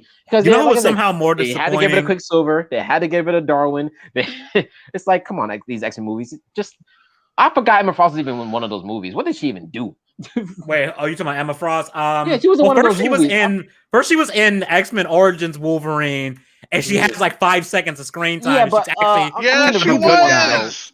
It was in. She was, and the effect was terrible. No. First Class? She was. No, not First Class. X-Men Origins Wolverine. She was in the prison. Oh yeah, she was one of the prisoners. She was protecting young Scott. Cyclops. Here's how it went. Apparently, the chick who was manipulating Logan's mind, because that's Logan's wife. Logan's wife. That was apparently her because she was secretly working for the guy, and then she was manipulating his mind. Apparently, that's Emma Frost's sister. I think? Yeah. So Fox and she was trying to save her, and that never came up at all. Well, yeah, because they rebooted the film. I want to talk about how the guy made a bullet. He made a bullet, and he made a bullet made of adamantium specifically to erase his mind. That was the dumbest shit. How does that work? Like he was like his body will heal, but his memory won't. It's like, how do you know that? If his brain how do you know that? His memory heal too? Because you know your brain headshot. So what if he missed? What if he had missed? And then how does that there was then in First Class she's back. Yeah, First Class. Yeah, but to be fair, that's a different universe. So that was a way better version of the character too. Anything, though, I don't remember. I literally can't remember what she did. I just remember her doing one thing at one point, and that was it. And then they never brought her back. And I was like, why? She was just a sidekick to she was basically she was basically like Mystique before. Mystique, because since Mystique became a good guy in this version, they had to make it Emma Frost, I guess. No. See, what happened was they didn't bring her back, and I'm like, why didn't they use her again? Like, she would have been, pretty cool to see. I remember what happened now. Okay, so in First Class, she was working with Shaw, was a bad guy. Then Magneto and Professor Xavier captured her, and then the CIA just took her and just kept her in a hole somewhere. Then at the end of the movie, when Magneto goes bad, he frees her, and then we find out in Days of Future Past all of the people that were with him, including the guy who looks like Nightcrawler but like red, Azazel, and all of them got killed. Killed off screen. Off screen. Okay. Like Magneto's going off at Xavier, talking about all the people that died. And it's like, so you just killed off all these characters. So Emma Frost has died off screen? I guess she died off screen. That's just disrespectful. They just killed her off screen. That is so rude. God dang, man. I didn't even just go with, we just lost track of her. She had to die. I also remember they did Angel dirty in the Apocalypse movie. Oh, Angel! I do not like what they did with Angel that movie. Yeah, at all. That was Apocalypse himself got done dirty. Like he was like non-threatening as hell. Yeah, he was just there, big old bald guy. Plan? Like it's like okay, I'm gonna take all the world's nukes and destroy them. Then I'm gonna transfer my consciousness to Xavier so I can have his powers. You see, that's another thing because it's superhero films. Sometimes I forget villain plans. Sometimes you do. Like a good superhero movie. I remember that. Like Loki. I don't remember what Loki was trying to do. What was Loki's plan again? I forgot. Take over the world. I remember what Ultron was trying to do, despite me not liking his character. I do remember what he was trying to do. He was like, "Yo, he wanted to get the Tesseract and open the portal in order to take over the world, basically. That's what take over Earth or something, I think. Yeah. Okay. But then it's like Thanos is probably gonna kill you, right? At some point. Like, let's be real, because it's like you have the staff that has a stone in it. Yeah, so Thanos is gonna have to take that staff back from you. You know, it's funny. I recently finished watching what's it called Stargirl, and that show.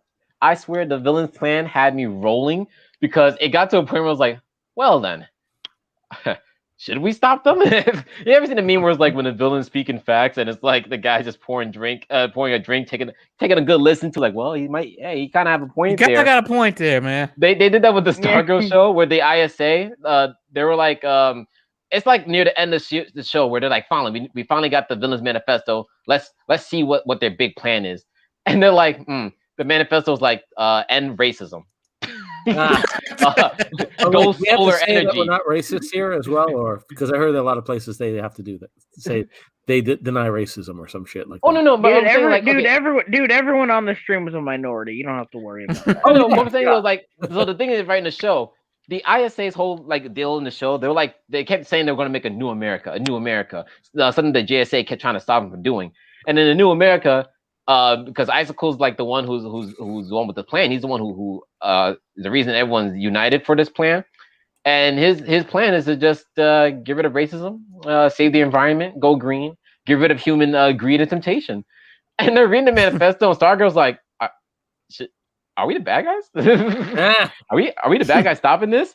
But the problem with it though is like they're using brainwashing to do it. So it's like you can't really do that. Sorry. I mean, it's not. No. I'm sorry. I mean, like I see your motive. I don't ever like that. I don't ever like that. I don't ever like that idea. Like, we're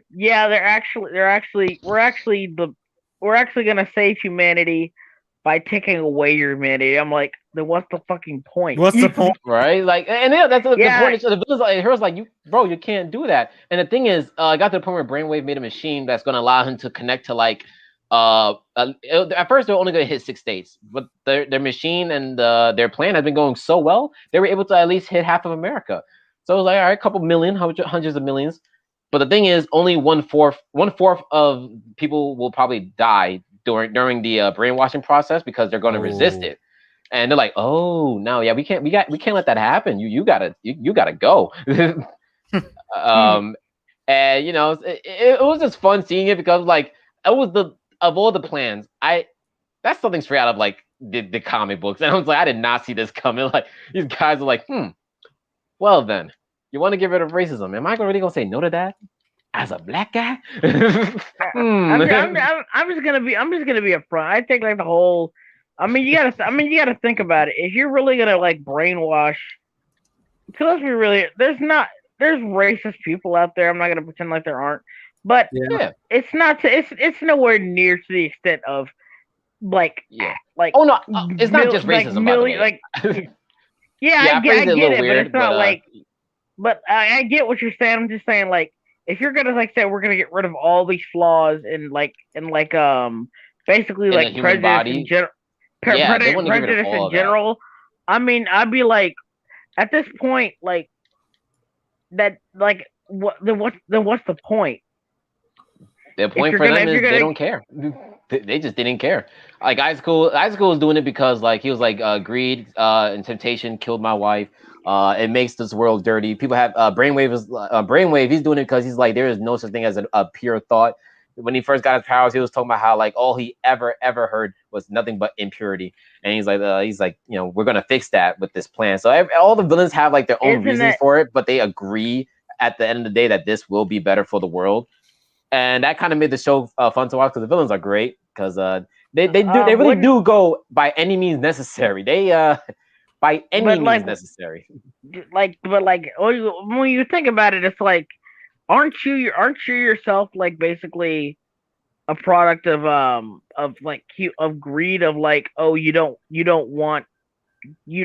want the world to be this way? Isn't that kind of selfish yourself?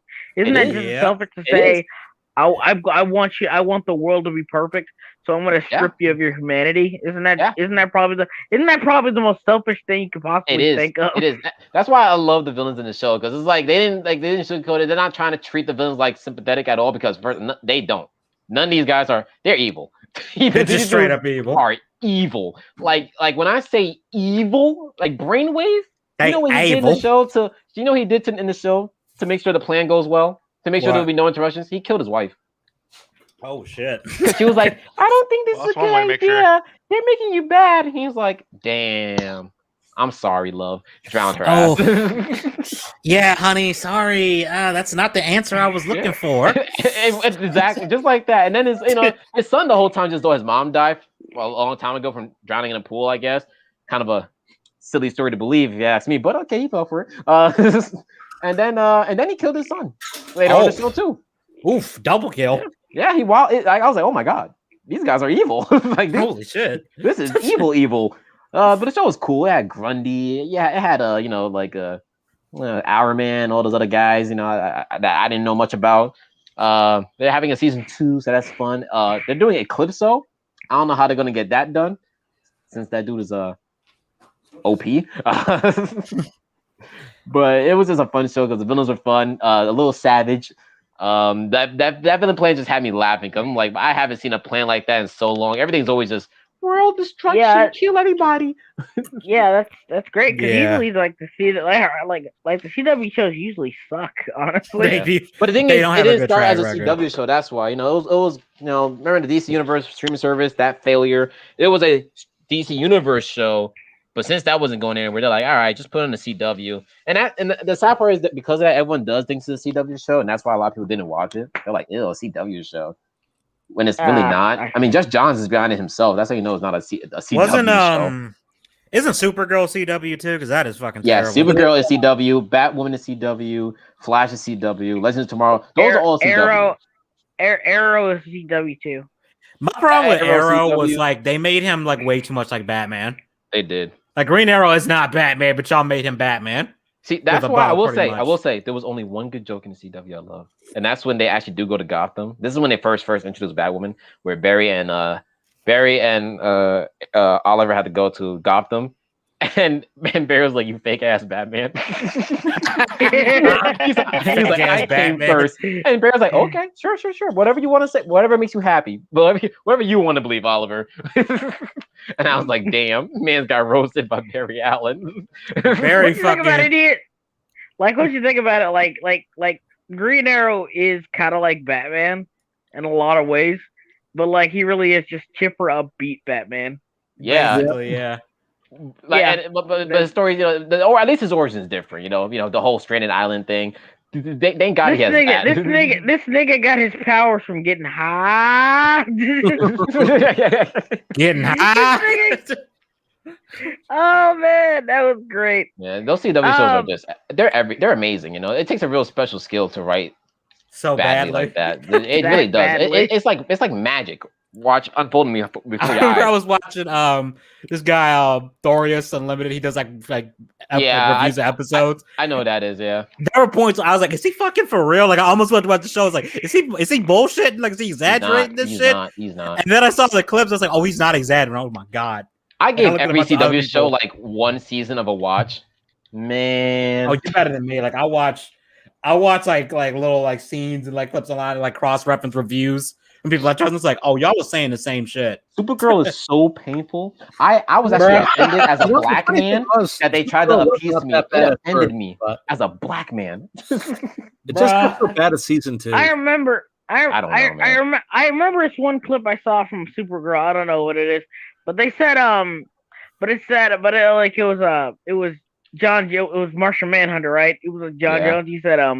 He said, I wanted to experience the harshest experience oh my god, in your world, scene. and I decided to be a black man in America. I'm like, bruh. Okay, I'm like, try being literally be any normal person in Libya right now. Be a black man in go to Libya, man. Be a female in China. Be a what's it called? Uyghurs. Be a Uyghur Muslim in China. Be a Muslim in China right now. Yeah, exactly. Yep, do that shit and see what happens. I chose a black man.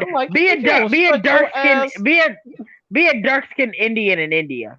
I'll tell you, when the show started focusing on black people after, like, because it's like a progress. Season 1 was about the women. Season 2 was about the blacks, and then season 3 was about immigrants. Well, I mean, all seasons about immigrants, but be a shot in Mexico. and season 2, it was like because they did my boy Jimmy Olsen dirty. He's James now, and he's big and black. And there's a part where he's the Guardian now. I don't know why. Of all the things to make him, I don't know why the Guardian. But he was stopping these guys who were like they were robbing this woman. I think they're about to rape her or whatever, and he stops them. And the cops come and they're like, freeze, black man. And they're like, and the lady who's right there, the criminals are still there today, even get away. She's like, it's them. They're right there. They're trying to get me. You guys go on. We got this, nigger. And I was just really? Wow. And then he gets really? And I was like, in no, I mean, listen, racist or not, in no universe. Would that happen? Five of those cops, in no universe, would all of them at once literally watch as they run away, even though the lady right there is saying, it's those guys, the ones 2 feet from us, right here. But once a white woman isn't blaming a black man for something. And they arrested this dude. And I was like, bruh, you cannot be serious right now. They got I was offended as a black man. As a black man, I was offended. It's that kind of stuff you see all the time where people are trying to be like, oh, poor black people. Poor black people. No, it's like that tweet. I don't know if you guys ever saw that tweet that I saw the other day on on Twitter. It was like someone. Okay, I found it. It was like someone said someone stole the car battery and they're tired and want to break, right? And then some other person was like, please do not call the police. You could put I'm not saying that word, a black person's life at risk by poke. I'm not saying that. I don't know what the hell that means. Wait, not saying what? By poke? BIPOC? I don't know what that means. I guess by person of color, I guess. Yeah. I don't fucking know. They keep coming up with new terms. I never got. What does BIPOC mean? I never. I don't fucking know, man. Oh, it's Black Indigenous People of Color. I thought PLC covered that shit. I am never saying that shit. What the hell? Can we just talk about that person of color is basically just saying colored people with extra steps? Yes. Like, I fucking hate that term. It's like, you just saying colored person. Yeah, but still, it's funny, right? Because the person says, don't call the police. You could put a black person's life or whatever person's life at risk by causing police interaction. Just buy a new car battery. Motherfucker, if you steal from me, I don't care what happens to you. It gets better, right? It gets better. So then another person says, no one said anything about race. And then this person said, well, we all know it wasn't a white person who took it. Wow. Whoever took it was in need. And it's not like they're stealing diamonds. And I was like, whoa. That was a huge fucking leap from like. Whoa. She went from don't call the police. A black person can get harmed. Person B, no one's mentioned a black person. Well, let's be real. A white person didn't steal it. Like, what the fuck? God damn. Whoa. That was bold. That was powerful. That was bold. Okay, Karen. That was a 4D chess move right there. That was 40. That was 4D racism. That was all they know is need it. And I was like, what do you mean need it? Who needs a car battery? Wow. How do you come like that was racism. That was trying to be racist. That was like racism. If racism did like a that was like if racism did like a quadruple backflip, ending it with a somersault. Like that was amazing. This is called the softcore. Not even softcore. That's the hardcore bigotry. That honest to God, I swear to God, that sounds like somebody. Yeah, they wrote a nat 20 for racism. That sounds like somebody was fucking trolling. Like somebody was legitimately trolling. They were serious. And I'm just like, ran. Racism squared. No. That's exactly how when I read that tweet, it gave me Supergirl flashbacks because that's how I felt when they arrested this black man, despite being right next to the actual perpetrators. Like, hands up, Blackie, where I can see him. Hands up, Ducky. It's like, do you know who I am? I'm Superman's friend. Something a black I would say. We'll see about that.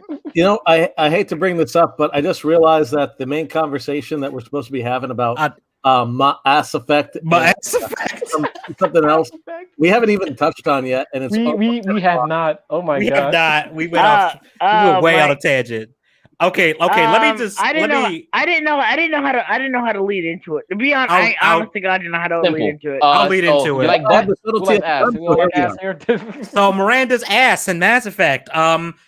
If you like it, don't buy the remaster coming out because they censored the ass, people. They did. If you an ass man, don't play this fucking game because they censored it. Pretty much but they didn't fix the fucking third game's shitty ending. Didn't even try.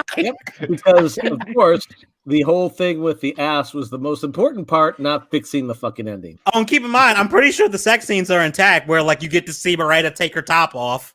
She's got a bra. It's always so weird seeing people's priorities always just put in the oddest of places. Like was this saving somebody? Yeah, like who was offended by? Let me not say that. I know who was offended by that. Did the small booty girls get offended? Someone saying that all the fans were like about this. Who the fuck? Sorry. Who the fuck was asking you to censor the ass? I remember they said like in a recent article or whatever said the new Mass Effect remake will be more opening and welcoming to women. I'm just I'm pretty sure there was a large female fan base for Mass Effect. I'm pretty Do you know so many women wanted Garrus, romance Garrus? Like for real. Okay. What's that name? I'm not gonna lie, I actually met Garrus as Femme Shep, and that was actually really cute. I know it sounds weird, but it actually was. No, I understand. I pretty much exclusively go for Alistair in Dragon Age. Oh, respect, man. Guys, like if you guys are interested, Kalos Master will have plenty of ass. Plenty of ass. It'll have plenty. I'm proud to hear that. Stop shilling. Okay, actually, yeah, but what kind of ass? That's the question. You got. Okay, I will. If you guys ask nicely, I will post a picture of Rosalind's ass and I'll tag you in it. Okay. Must I ask? Maybe. Like, do I actually have to ask? You know who we are. Tag it. All right. Yeah, I go. Might as well go ahead and tag me. All right. Everyone in? Yeah. Going back to Mass Effect, I've been playing Mass Effect 1 recently. I did some mods to make it nicer looking. And one thing I know they're definitely have to fix is well, I say fix, quotation marks fix. Benezia, like Liara's mom. Oh yeah. Just hanging out, dude. Yeah, Benezia was she was letting the twins ride dirty, let's just say that. In that game. Like I noticed that, I was like, oh shit. Liara's mom kind of stacked. It didn't transfer to the daughter though. Yeah, I'm gonna be honest. The main reason why I'm really concerned about the game is not so much Miranda, although she's awesome and wow, but it's actually Samara. I'm thinking to myself, are they going to cut Samara's awesome camera cuts? Because those were just wow. Oh yeah, they did. I mean, if you thought, what do you call her? Tall lady, aka Lady Demi Script. I cannot pronounce her name. You know who I'm talking about from Resident Evil. Like, yeah, you thought she was step on me. Oh my god! No, Samara was. Yeah, she was so cool too. She was like a space paladin. Yeah, you couldn't romance Samara though at all. I don't think. Yeah, she's like old technically, but yeah, she's like an old paladin lady. Like basically, she like has this warrior thing where she's like she only answers to the code of like yeah. She's like, if you ask me to do something immoral, I will kill you.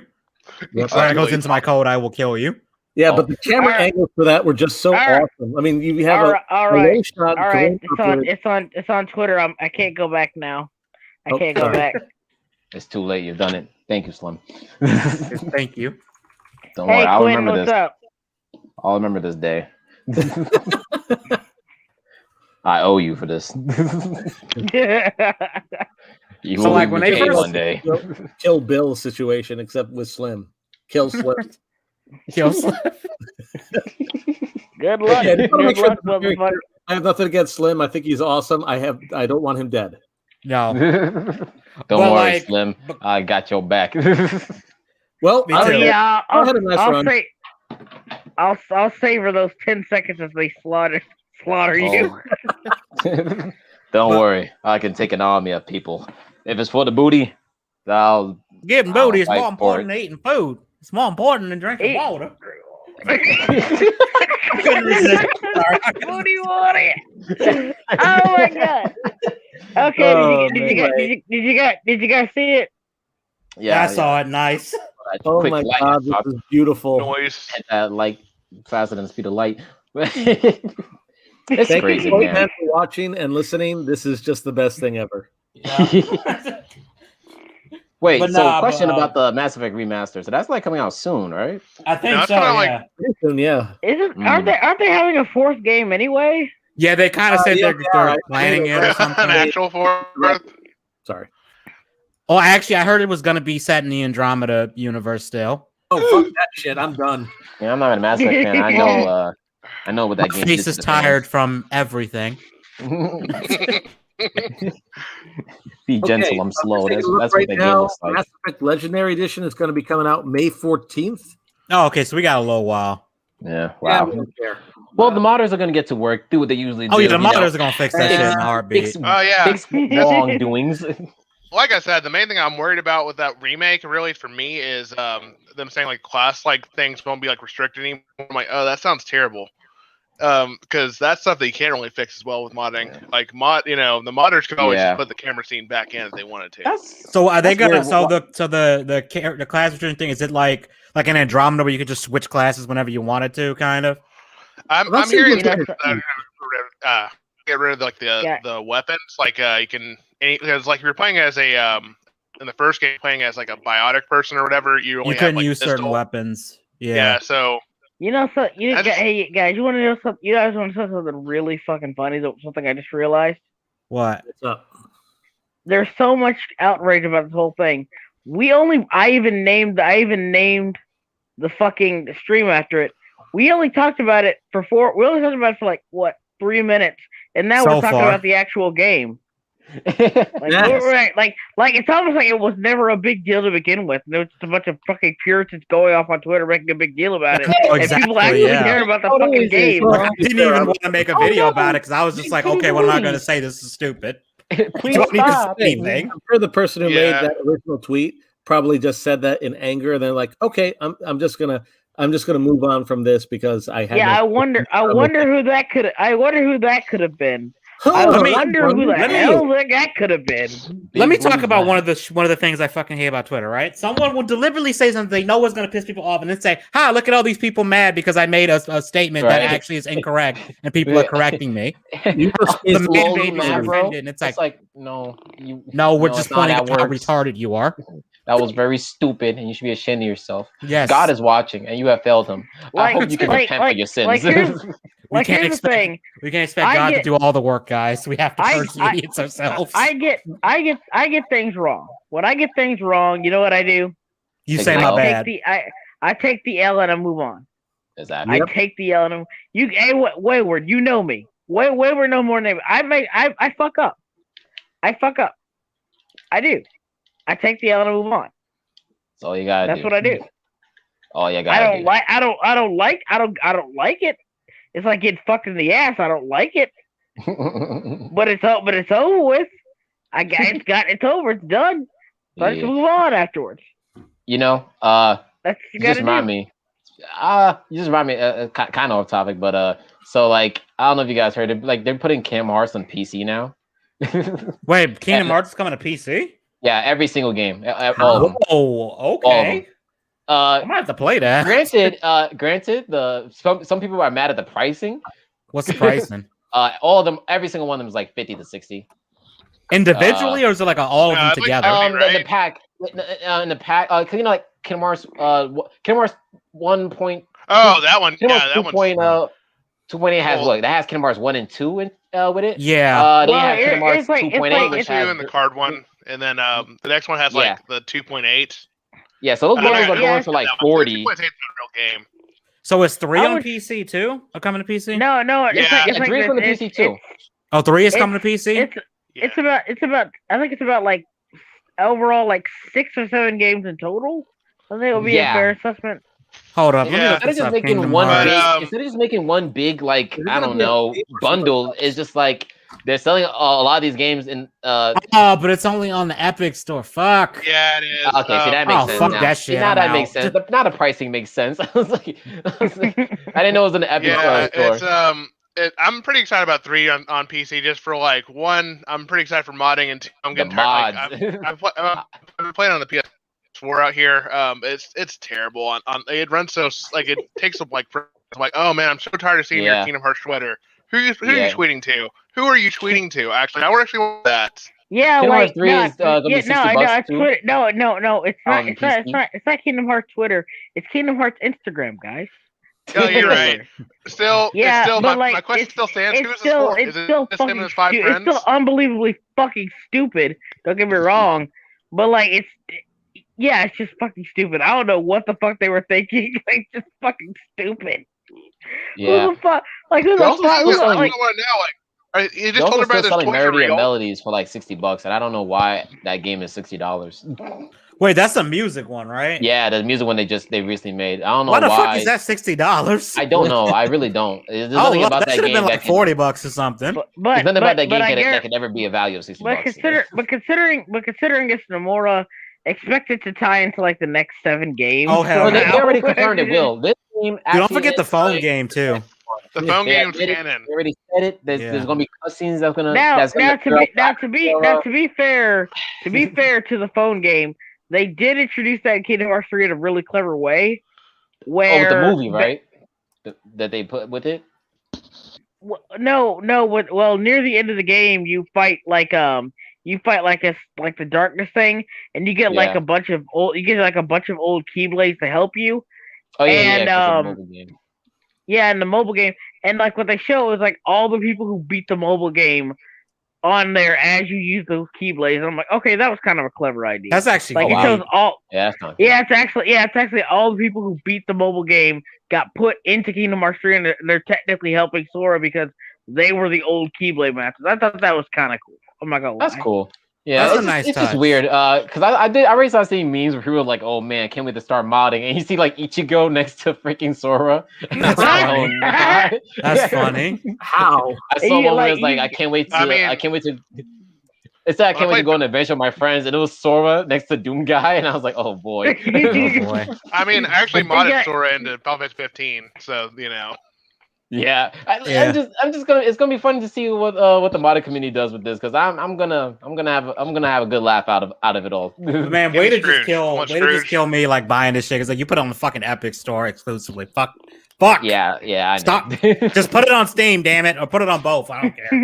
I mean, I expected him to put it on both, but yeah, just put it on. Was like, yeah. Epic you know what? Store. Give it a year. It'll probably be on Steam. Give it a year.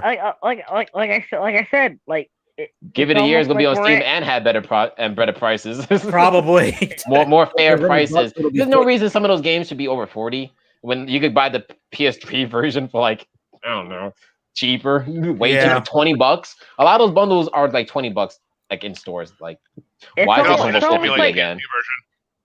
Yeah. They said they added one feature. They added a special keyblade for the PC version, and that's really it. Wow. Okay. No, dude. It's not that big of a deal because they did the same thing with the Xbox and like the PlayStation thing, and it's basically just like the same star, like a basic star, quote unquote star keyblade, but with different skin. Basically, that's all it is. Oh, so it's just a reskin of an existing one. It ain't even like brand new. Yeah, it's crazy that that's all they added to the PC version. Wow, you could have added a bunch of stuff. To I really did not like Kingdom Hearts 3. I did not like it. I didn't like the story. I didn't like the story. It rolled really well at first, and then all of a sudden it just like dropped. It just kind of came out, and no one talked about it. Yeah, yeah. I mean, here's the thing. You don't get Oathkeeper or Oblivion in this game. Wait, hold up. You don't get Oathkeeper and Oblivion in this game. Like the best looking Keyblades in the series. Yeah, like the most iconic outside of the Kingdom Key. You get Ultimate Weapon, but you gotta do but you gotta do more bullshit than usual. Remember when Ultimate Weapon, you had to it was like gradually collecting stuff. You had to get the Orichalcum Plus fragments for the second game. Well, in this one, you have to you gotta find all the hidden Mickey Mouse icons. Then you have to fight all. You have to fight. What do you say? I was like, it really is. I said, yeah, I just said, fuck it. I'm looking up a guide. I'm not going around fucking looking every nook and cranny on my own. But I'm looking through the guide to see this shit. And then you gotta do all like the gummy missions. And here's the thing. You gotta do the grand super gummy mission at the end of the game where it's like a techno drone type deal. But if you're not properly leveled, you'll get eviscerated. So you basically have to grind the gummy ship levels. You don't, bro. I fucking hated the gummy ship in the first game. That was hated that. Here's the thing. I actually am one of the few people who like the gummy ship in Kingdom Hearts 2. I thought the gummy ship the Kingdom Hearts 2 gummy ship missions. They were fun. I love the shoot 'em up arcade style and the music. Yeah, they were real. It sucks bad in 3 though. It sucks bad in 3. They didn't keep the same thing for 3. Yeah, it's so tedious in 3 because in 3, instead of just going from place to place, you have to actually drive around in this one. You have to actually drive around, so it takes more time, and you gotta avoid certain shit during deer. I'm like, who asked for this? Why couldn't it just be like the last game where you had to go through an arcade shooter level to get to the next world to unlock it? So I'm just if it ain't broke, don't fix it. And again, like I said, it's supposed to be about Miranda's ass, but we're talking about actual video games. It just shows how important it was. I mean, it really wasn't that important, but what we were pissed about was the censorship and the fact that they felt they had to take it out, motherfuckers. Look here, here's my thing. I got the originals on, with the exception of the first one. I don't have the first one on Origin. Well, it doesn't even. The first one doesn't even have Miranda's ass. It doesn't. But I'm just saying, I got the originals. I'll stick with those. I don't even fucking care. You guys remember Anthem? What was that game, Anthem? What was that? I remember seeing it. Was that Destiny? It was trying to be Destiny, but bro, I played the demo of that on PC, and it's bad when within 10 minutes I'm already bored. It's bad when I'm bored in 10 minutes. Yeah, that's a sad tale of a game that just never got off his feet. And here's the thing: the premise, with the mech suits, when I first saw the mech suits, that looks kind of cool. But then I was looking at this, this looks like Destiny. Yeah, and I didn't like the first Destiny. It's this looks like Destiny. And here's the thing: it looked really, really good, like an Iron Man type thing. I'm like, okay, that'd be cool, but but then like it apparently it was just like so boring and tedious and grindy and just like oh my dude, people barely even spoke of the story. People like that a story. What story? You know how everyone kind of complains that bosses in Destiny are bullet spongy? Yeah. Anthem had that same problem. Like they were like the boss you fought in like the little beta, whatever the fuck it was. They actually like its actual fighting pattern was cool, but the problem was like I figured this out way too fast already, and then it was just I'm just literally repeating the same action and just holding down the trigger. Yep. Like this isn't like it doesn't have any like mix up. There's no second phase. Ugh. It goes on way too long. It's weird. It's weird because you know something. I actually liked. Not only did I like the concept of Destiny, I actually liked Destiny early on when I got it. When I first played it, I liked it, but then it was like, yeah. I went on with the more I played it, the less I was like, this is just all right. Now let's just face it, Lockout, Bioware has not been relevant since maybe Mass Effect 2 or at best the Old Republic. After that, Mass Effect 3, they had good gameplay, but the end of the story was crap. And of course, we all remember Andromeda as much as we want to forget it. Ugh, I drank to forget Andromeda, and I didn't even play it.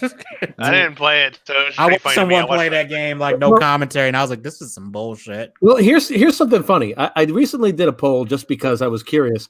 It was a poll: which was a bigger disaster, Andromeda or Cyberpunk 2077?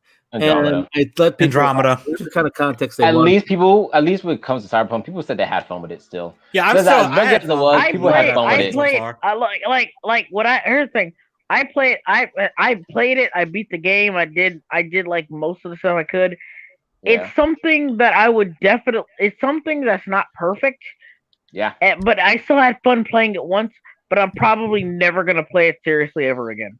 Yeah, but at least you played Cyberpunk. Yeah, at least you got through it. Like I'm only 4 hours in because I haven't had a chance to sit down and play because I haven't installed the latest patch for it, the big ass patch for it on PC. Like yeah, like here's the thing, it's got a really good story. It tries way too hard to be too much, and like my biggest problem is I know people are probably gonna like harp on me for this. But I have no idea why there's no third-person mode. This is a third-person game. I didn't get that either. This is a third-person game. You are inspired by stuff like Grand Theft Auto and shit. Why am I forced to play in first person? Like you could just switch this out. Like switch it out. Yeah, that's kind of weird because it's not particularly a shooter. It's not like a full-on shooter, so it's kind of weird that it is. Yeah, like you can, person. Like yeah, you can use melee. You can use a lot. There's a lot of melee and shit like that. And I get it. You want to be like Deus Ex with the stealth and shit. And just like, but it doesn't work. You can't blend that with Grand Theft Auto in the same breath. It just doesn't work. It's trying to be Grand Theft Auto, Watch Dogs, Deus Ex, all at the same time, and it doesn't really particularly do either of it well. It does Watch Dogs stuff okay, and the Grand Theft Auto aspect of it, like especially like terms. I like the shooting. Shit. Like some of the guns were really fun to use. And a little bit I've played so far. Well, I'm not gonna lie to you guys. I went full on weave. I got a Kabuto on. I got a samurai sword. I've heard a lot of people say the melee is way more useful than the guns, and I've heard a lot of people beat the game without using guns and like just started punching people. And I was like, oh my god. Yeah, like it really like because like here's the thing. Like I said, it's real easy like to get caught up. Like I said, it's mostly because it is a third-person game restricted to a first person. So there's no real lock on. There's no lock on to the game whatsoever. Well, so you'd have a better chance of getting your melee and swinging around than actually trying to like. You can still shoot. You can still like. What's that? Oh, sorry. Oh well, yeah. You can still shoot. And I'm not saying you can't do that because I got like a rifle and a pistol and shit, and I can still like body them. But like at the end of the day. If you wanted to like go in guns blazing, that's a really stupid idea because it's just not I mean, good. that's how I've been playing. I just went guns blazing. Yeah, I did that a lot. I did die a lot in that part. We had to get that thing, and what's that guy's name? Jack is with you. Is it Jack or Jake? Jackie. Jackie's with you, and I did the option where it was like I didn't react fast enough. Jackie just started beating the shit out of people, and I'm like, all right, let's blow this shit. Let's blow shit up. Fuck it. So we just shot our way out. Yeah, no, I cut my like. Are you talking about like when you're in the building and you're kidnapped and you got the thing? Yeah, you got to get that item. Yeah, and you gotta sneak out. Yeah, I was so angry that because I spent literally 3 hours on that. I'm like, we're trying really hard to do this whole thing by stealth, and I keep getting caught because again, I don't like it's first person stealth and shit. I'm just like, this does not work. Why are you not a third person game? I don't even bother with stealth with that game. I was like, I'm just gonna go loud. Fuck it. So I just decided. I'm just gonna hurry up and kill these motherfuckers. Fuck it. I got my sword out and started slicing, dicing, hurrying up. It's shit I do. But like to be fair, like they give you a lot of fucking like inhalers, especially your healing potions. Yeah. And they give you a fucking lot of them. They do. You could just keep shooting, slicing, get the inhaler, shooting, slicing, get the inhaler. They give you a shit ton of them. So it's not even like really all that challenging. It's just like I said, it's a game I play once. And then, like, I don't really want to play it again. I'm happy for the experience. And to be fair, like, if you do want to like replay it for like the RPG elements, because like it does feel like your options in the story do mean a damn, and the characters you interact with mean a damn, and stuff like that. So I will give credit is due. The story's actually pretty damn good, and the characters are actually pretty damn good. It feels like you actually have weight and stuff. So on that so like the best part of Cyberpunk, in my opinion, is the story and the characters. To be fair, it's an RPG, so that's kind of like what most of them are usually like the thing they really need to do. I said to be fair like 12 times, didn't I? You did. Well, the thing I want to bring up for this whole thing is the reason why I put that whole voting thing on is even though technically people could have seen what happened with Cyberpunk as illegal, basically being disingenuous. And it absolutely was for the console. People would still rather play Cyberpunk 2077 than Mass Effect Andromeda. So that basically says a whole lot about Andromeda. Also, you got to realize that that CD Projekt. I understand about standards stuff like that. CD Projekt Red is still technically not a AAA developer. Yeah, you gotta give them that. I don't think they are. They're not. I mean, like, I'm not saying what they did was right. I'm not saying they're bad. I'm not saying we shouldn't have high standards for them. I'm just stating they're not on the level of a AAA developer giving a shitty game. This is like a well-known developer who did a really good game. And I'll just say that I think the main thing that will make people want to play Cyberpunk more is the fact that it's often a lot more different than if the new Mass Effect sucks. You can go back and play the old Mass Effect. Yeah, there's a thing you can play, so I can compare to that, and it's a lot more negative than the thing that has like the cool setting. Because I still kind of want to play it, even though it looks shitty right now. I'll play it like when it gets fixed. Are you trying to play it on PC or console? Because on PC, PC, it's honestly I will wait till it's better fixed, and also like $20. That's my. That's fair. That's fair. Yeah, like that's my end goal dream here. I'll say that. Do not. I was an impulsive idiot. I blew $60 on that game, and I bought it full price. I did. And then I was like, I'm gonna wait for these patches though, because then I heard about the save glitch, and I was like, I'll wait. I got lucky because like my game is fine. The worst I got was a few clipping problems, so I had to reload, and it did crash like 12 times. I'm not gonna fucking lie to you, but it never crashed like during like important moments in the game. To be fair, yeah, that's good at least. That is so good. yeah. So I had a decent experience. It wasn't a glitchy, unplayable mess, and that's just my own personal opinion. If it didn't work for you, I understand. I understand it didn't work for T-Man. He said it didn't work for him. He said it just didn't work. And I completely understand that. But You're talking to a guy whose one of his favorite games is fucking Skyrim. Skyrim is hella jank. Oh, that is good. That's just some jank shit. That's hella jank. Like I can't. I also played a lot of that game. Yeah. I'm never playing again. I've played enough. I've seen it all. I always come back after a few months. I don't know why. After a few months, maybe a year. I have a few months to a year, and I'll play Skyrim again just to like relive old memories. I guess. I played like 500 hours of it. I'm good. Damn. I know. Like, there's a bunch of bullshit around Bethesda, like a lot of bullshit, but I'm still kind of excited for Elder Scrolls 6. Fair enough. I think they confirmed it's going to be in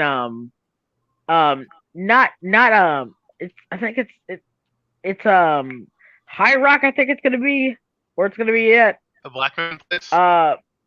What's that? So the black guy place, the Redmonds, the red guys. No, they're black. That's what they are. That's that would be that's Hammerfell.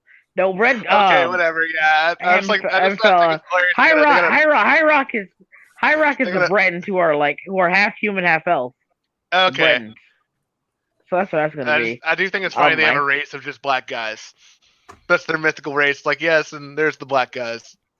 Yeah, the black guys. They don't even have anything cool. It's just stamina and poison resistance. Those are black guys. It's just black guys. Fuck you, I'll play the cat. But do we want to talk about the Carano Strikes Back? Because we do have that in the title too.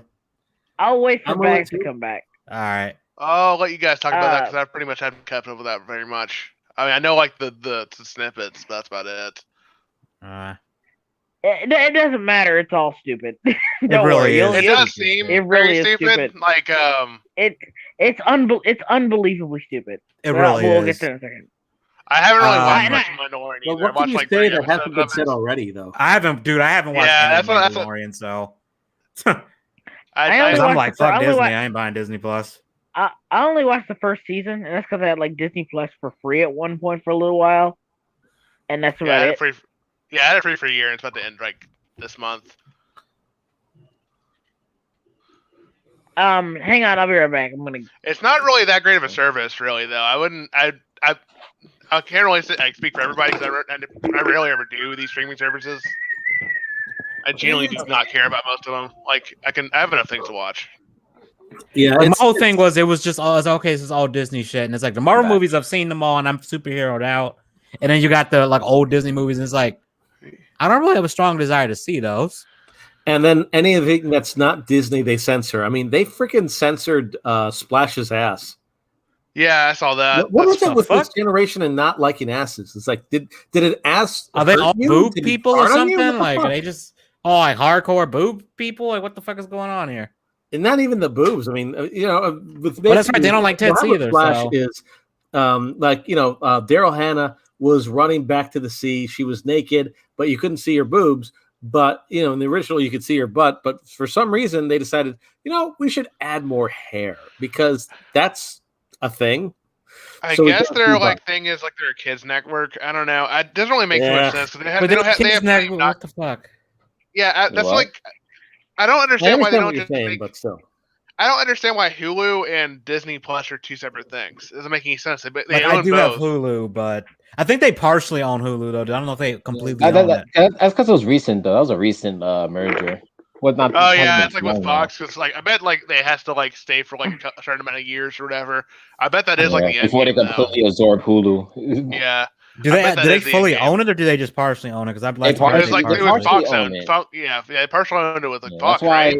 Yeah, that's why every time Disney Plus, they're always like get Hulu, ESPN Plus, and Disney Plus in one. But it's just like why? It's like $15. Yeah, I don't got that kind of money. Get out of here. It's $15 for all three, but the Hulu one will still have ads. Yeah, Hulu still has ads on it. That's weak. You're not even getting the ad-free Hulu. You're getting Hulu Plus. Ads. You gotta pay. You still get ads, but then there's another version of Hulu that you pay more for that gets rid of all the ads. Hulu for $11 get rid of the ads. Yeah. It's Anybody really remember nuts. when Hulu had was just straight up free? That was a great time. Yeah, that's when they first started out. And they're like, wait a minute, we're getting a lot of people. It's time to charge them. I'm charging. Remember when PlayStation Plus was free? Like you could play like online games on PlayStation for free. Remember that? Yeah. And PS4. Remember when Nintendo let you do that too? Yep. Oh my god! Well, Nintendo's always sucked at it. Like they're just not changing this 20-year-old servers or something like that. Yeah, Nintendo's pretty terrible with that. Nintendo online isn't even that great. Like no, it's terrible. For Smash Bros is awful from what I hear. I mean, the save state's kind of a pain in the butt, but other than that, it's basically just the way I play Splatoon. That's it, and also I guess Nintendo games. At least I'll say at least with PlayStation Plus, despite me having to pay for it, at least it's always a free game once a month at least. The only problem with that is dry, but some months are kind of good. The only problem is if you cancel your subscription, you can't play those games anymore. Yeah. If you don't keep paying, you can't play those games. So it's like, dang. Game Pass looking pretty good right now, ain't it? If I had an Xbox, yeah. Well, actually, no, you can do it on PC too. I think. Yeah, you can. Haven't ever done it. I'll say. I got enough games to play. I'm a terrible about it's on sale on Steam. Bro, my Steam library is full of so many fucking games I haven't even downloaded yet. I've never bought a game on Steam because I haven't done the best part is when you have Game Pass for a while, and then you realize the games you have on Game Pass are on sale, so you can literally play the game until it goes on sale, and then you can actually buy it to own. That's usually smart. What I do. That's a good idea. That is smart. Yeah. It's wild because, man, I haven't bought a new game in a while, but I'm planning to. I'm gonna get more money soon. No. I've been playing. I gotta get an external hard drive for my PS4. I'm sick of. Oh, I have one for mine. I don't know. All the memory space on my PS4. Because I got Final Fantasy 7 remake. That shit is like 100 gigs. You have to have. There was a second disc just to install parts of the game. Wow. Like you have to use that first, and then you can play the game. Oh, that hurts. Old ass PC shit. It really is. There's an install disc. The only game I'm playing right now in my spare time is Darksiders 2 because I never beat it. And that's a good game. It's fine. My only problem is the lock on where you have to lock onto one enemy at a time, but they still want to do that horde thing where it's like a bunch of enemies coming at you. Oh yeah. It does I just don't think it works when it's like a bunch of horde of enemies. You're trying to fight a boss and you comes like a horde of enemies. Yeah, it really fucking sucks. I'm gonna run to the bathroom. I guess we can talk about the other thing in the title. I'll be right back. Other thing. Another thing. I will say one thing that's cool about Steam sometimes is some people will do this. They got an HD version of it out. They'll just be that free for having the game already. Yeah.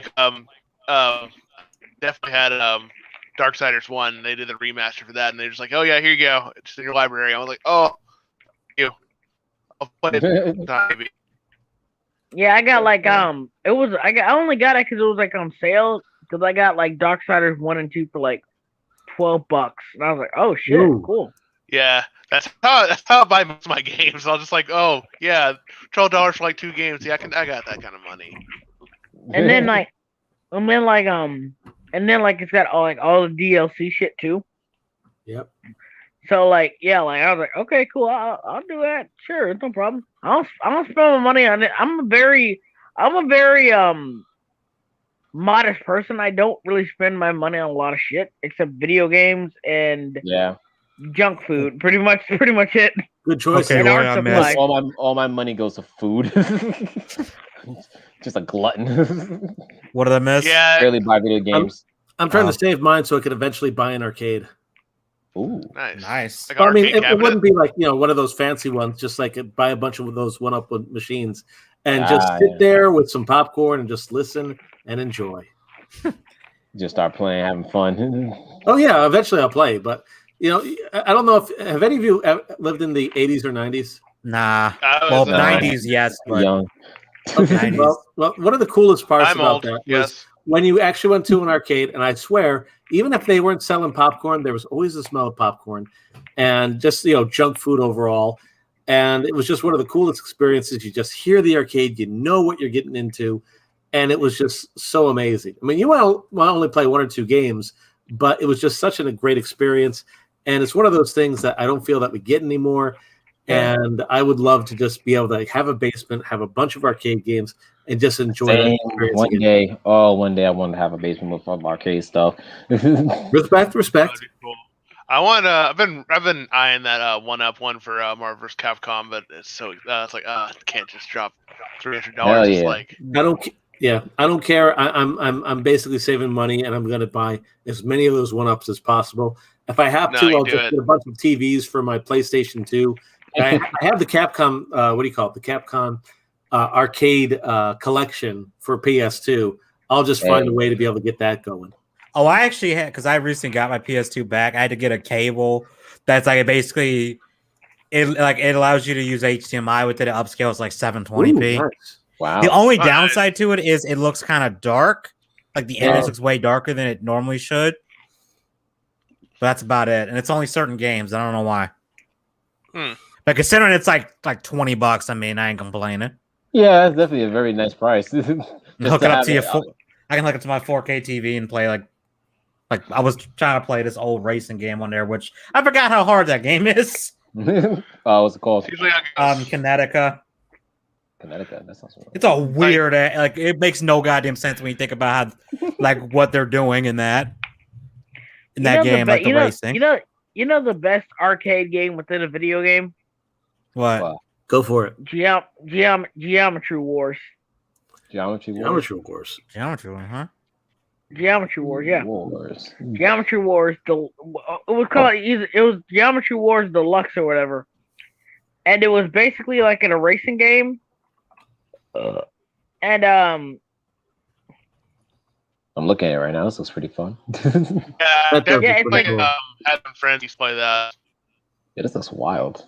Yeah, I literally had a racing game, and it had that on there, and I played the racing game specifically to play the arcade game on the racing game. I'm not gonna lie, there's a lot of games I used to do. I remember what was it? When I first got my PSP, I got it with the Daxter bundle. And in the Daxter game, there's like a bunch of mini games you could play. I would play those mini games so much. I played those a lot. I played them more than I played the actual game. You had the Matrix mini game. There's one where you fight the bugs, and the Matrix one I played to death. Yeah, it just happens sometimes. Sometimes you just get some games just have some fun mini games. You're like, damn, this is addicting. Last game I played. Oh, go ahead. I think Kalos Master could be a fun video game. Would you make it an adventure game? I'd make it an overall adventure game, but here's the thing: since there's 4 main characters, you'd have basically Omen playing God of War style, just smashing everyone, killing everything in his way. And then Valor's classic platformer, because he's not much of a fighter, so he has to do the basic platforming, puzzles and stuff. And then Rosalind with her powers could do the puzzle parts of it. And then Roy would be Daxter, or basically Valor again, basically just a little platforming stuff. I think that's how it would balance everything out. For different segments now, okay. All right. Do we want to talk about the Gina Carano did nothing wrong. She did nothing fucking wrong. You absolute morons. And you proved the fucking point of her observation by getting her fired. So thank you. You absolute brain dead, unself-aware, myopic jackasses. You made her into a martyr and proved her fucking point. You absolute idiot. Oh, and that thing I sent Slim early in the stream. Apparently, Hasbro is canceling people's pre-orders of a Cara Dune action figure. Really? Yeah, they're canceling people's pre-orders. You are making her a martyr. You unbelievable. No, they're making. They already did. See, it's funny. She's a martyr now. She's a martyr now. There's nothing you can do. If she was in the other camp before, she's definitely much more into it now. Yeah. It's funny because like when I first made the tweet I made for this in general, I was like, man, it's funny y'all priorities with what's right and wrong is always just funny watching people's priorities. It's like, oh my god, Disney's doing it to save face. Can you really be mad at they're trying to have a good optic? And I'm just like, yes, the company that filmed and in a fucking concentration camp. We're gonna talk about optics. Boys. Pure optics. I find it funny that like Disney screwed over John Boyega, and then now they screwed over Gina, and I'm just like, damn, can these minorities ever catch a break with Disney Star Wars? Okay, first you fuck minorities. Now you're fucking over women who speak their mind. Man, it's only like the white man could get a break in these films. Going back to the camp thing. Not only did they film by them. Not only did they film in the same province as camp was, they fucking thanked the Chinese government in the credits for letting them film there. They thanked them. You want to talk to me about optics, right? You really cannot say anything about optics when you guys do you even hear yourselves at times? Are you people weirdos? Serious? Do you have any what's the self-awareness? Self-awareness is one I was gonna say. Yeah. Convictions, that's where you have any fucking convictions at all, or are you just full of shit? Full of shit. Everyone who was complaining about full of shit. And the thing is, they chalked it up into a way that all you gotta do is tell anyone. They'll be like, "Oh my god, I can see why he got fired." Because everyone's just saying, "Yo, she compared being a right winger to being a Nazi." She fucking didn't though. And it's like, man, that's not what that post said. She fucking didn't though. She shared that post. It wasn't like she didn't even write it. Oh, okay. Yeah, she shared on the Instagram stories. It wasn't like something she wrote. Yeah, she said, and then she said, and then even then, it's like, it's not even really comparing. It's like it's literally a historical observation. Yeah, if you can be persecuted, if you can get persecuted and unpersoned for your religious beliefs. Why can't you do it for someone's doing the same thing for political beliefs? Exactly. Right, you what idiot. The post read it was talking about how she was like, the post the German government, Nazi Germany didn't just take over overnight. It's just like they made enemies of each other's neighbors. They made people despise their neighbors. Encourage people wary of their neighbors. And I'm just especially living in New York. Let me tell you something. Yeah, it's like that almost every goddamn day. Like unironically deep. Yeah, like actually kind of deep.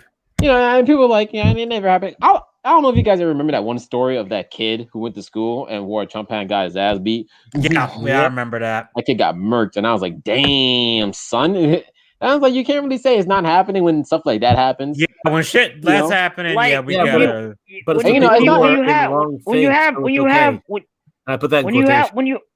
you have people with power and influence in the government actually saying we need to reprogram people who voted a certain way, unironically, and people are just nodding their heads and saying, "Yeah, we have a fucking problem." That's when we have a problem. That's when you should start getting scared. That's why her post. Anyone listening to me right now, I have never been this fucking. I am rarely serious on the stream, and this isn't political. This isn't about politics anymore. I'm just saying this now. This is just straight up fact. Yeah, this is straight up fact. This whole thing should have you scared. Should have you scared out of your wits. Because now, I'm not gonna say his name on here, but a certain person, quote unquote, incited violence, and they have no proof for it. So they basically said, at this point, now it's not even whether or not you incited this, it's guilt by association. Yep. Can we arrest somebody? For guilt by association? Because and I'm so glad they did. That person was acquitted today. Yeah, for that bullshit. Yeah, and then here's they were. They were acquitted. It's not happening. We all knew today. Yeah, it's not happening. Anyway, this person will say that, hey, okay, we have proof that you didn't say that. Okay, but we still want you to be held responsible for it. Okay, well, what about you guys being held responsible? Well, we're not going to do that. We're talking about you. Like y'all be calling for fucking violence all the damn time. Yeah. Or just not condemning it. On fire? Beat their ass. Rules for thieves, not for me. A classic tale. Classic. So here's the thing. And let's steer it back to celebrities in general. Like, how many of them compare half the country to fucking Nazis? A lot. To literally the most evil people in the history of existence. Fucking Pedro Pascal, Mando himself compared people who voted for a certain person, called them Nazis, and he didn't get fired. And he shared that picture of Nazi Germany, America 2018. Somebody, and this is fucking hilarious. If it was quickly debunked, and when I looked into it, it was actually a Pakistan soup kitchen of kids waiting in line for soup from 2010. It was not a Kids in Cages story. So I was like, okay, are you gonna delete this? Nope, he didn't, because to delete it is to admit you're wrong. Yep, he can't admit he's wrong. And besides, they don't know how to take the L. They can't. That's why they tried so hard. So now people are saying, well, now that that's out of the way, can we get our $2,000 now? And I'm like, no, you're gonna get those $2,000. You dumbass! You nerd, give me my money. give me my government. You were never gonna fucking get it. You were never gonna fucking. Why do you think they started? You're not. Here's the thing: they're not gonna give you the money till you forget that you were owed it. That's what they're gonna do. Yeah, I'm getting my goddamn money. I'll take a trip to the White House. I don't even want money.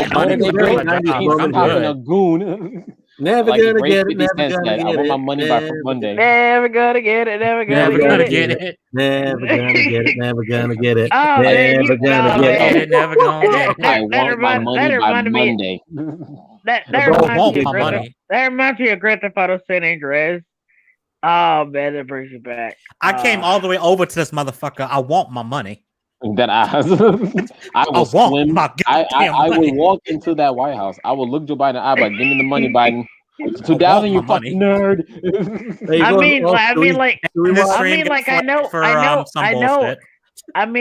know Hunter used it for the coke, and I know he used it to silence your cousin. And I know you use it to keep your cousin silent about what happened. But please, can I have my money? Well, remember, guys, if you didn't vote for him, you ain't black. I just realized I can't do that. I just realized I'm too black to try to get in trouble with Kamala Harris. If you didn't vote for him, you ain't black. She's gonna throw me away. Remember? Right. I'm not black. You got that white privilege now because if you didn't vote for him, you ain't black. Yeah, she doesn't throw white people in prison. Who I voted for is irrelevant. Let's just say that. Not to him. That man said I am black, so you won't vote for me. I got that white privilege now, boys. He said it. I could slap the back of a cop's neck and go, I like. Damn, that means I can't say nigga anymore. I'm not giving up that card. I'll just have to fight now. Screw it. I'll just have to fight now. I say that 13 times a day. I won't be able to do it. Yeah, you wouldn't be able to survive, man. Yeah, I remember fucking Boondocks. He said, boy, that is a hurtful, terrible. Everyone else nigga. He calls the other kids nigga. He said, you don't understand. That word is hurtful to us. We shouldn't be idolizing it. He said, I heard you say nigga 15 times yesterday. Nigga, for real, right? Yeah. That's where the teacher goes. He calls me nigga. He calls the other kids nigga. He calls himself nigga. Nigga, check that. Nigga that. Get him French fries. I don't even hear it anymore. He said the N-word. My thought was, man, how is a nigga gonna buy a French fry? Nigga, is you gonna give it back? He says it so much I don't even hear it anymore. Boondocks was just a brilliant show when it was let to be what it was. Yeah, that was so good. Fucking. It was. That show was true. I was like, it's hilarious, but it's true though. You know something that I love about Boondocks, though. Like Boondocks was one of the I think Boondocks was the only show that like actually gave accurate criticism of black people. Yeah, like, really did. It's an accurate. It was the only, and ironically, it was one of the only shows that was actually willing to take a dig at Obama. Like it was the only show that would have. It was the only. I rewatched a lot of TV shows where it had like Obama in it. They either made him perfect or amazing or fantastic or whatever. Cleveland like show. They made like an Obama song. I remember that. Yeah, like they were. Yeah, like from Obama. like. Oh my god! Yeah, like that happened. Yeah. Yeah, that happens a song called like he's like it's relevant to today because it was like the entire point was Thugnificent was trying to basically ride on the political coattails of what was going on. Yeah, which a lot of people fucking did. And like which people are still doing. They're still riding on the coattails of politics. Celebrities are doing that. Boondocks was ahead of its time. But like once he actually got up and was on like political spectrum, they made fun of him for how ignorant he was of the political system.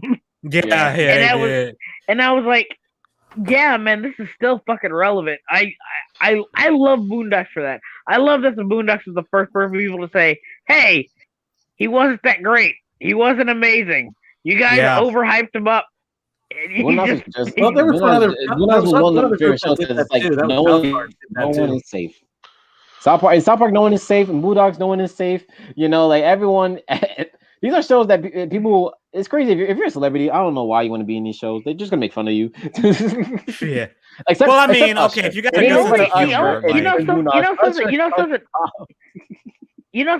something weird. The only person South Park did not make fun of, and I think they actually kind of praised them a little bit. They didn't make fun of PewDiePie.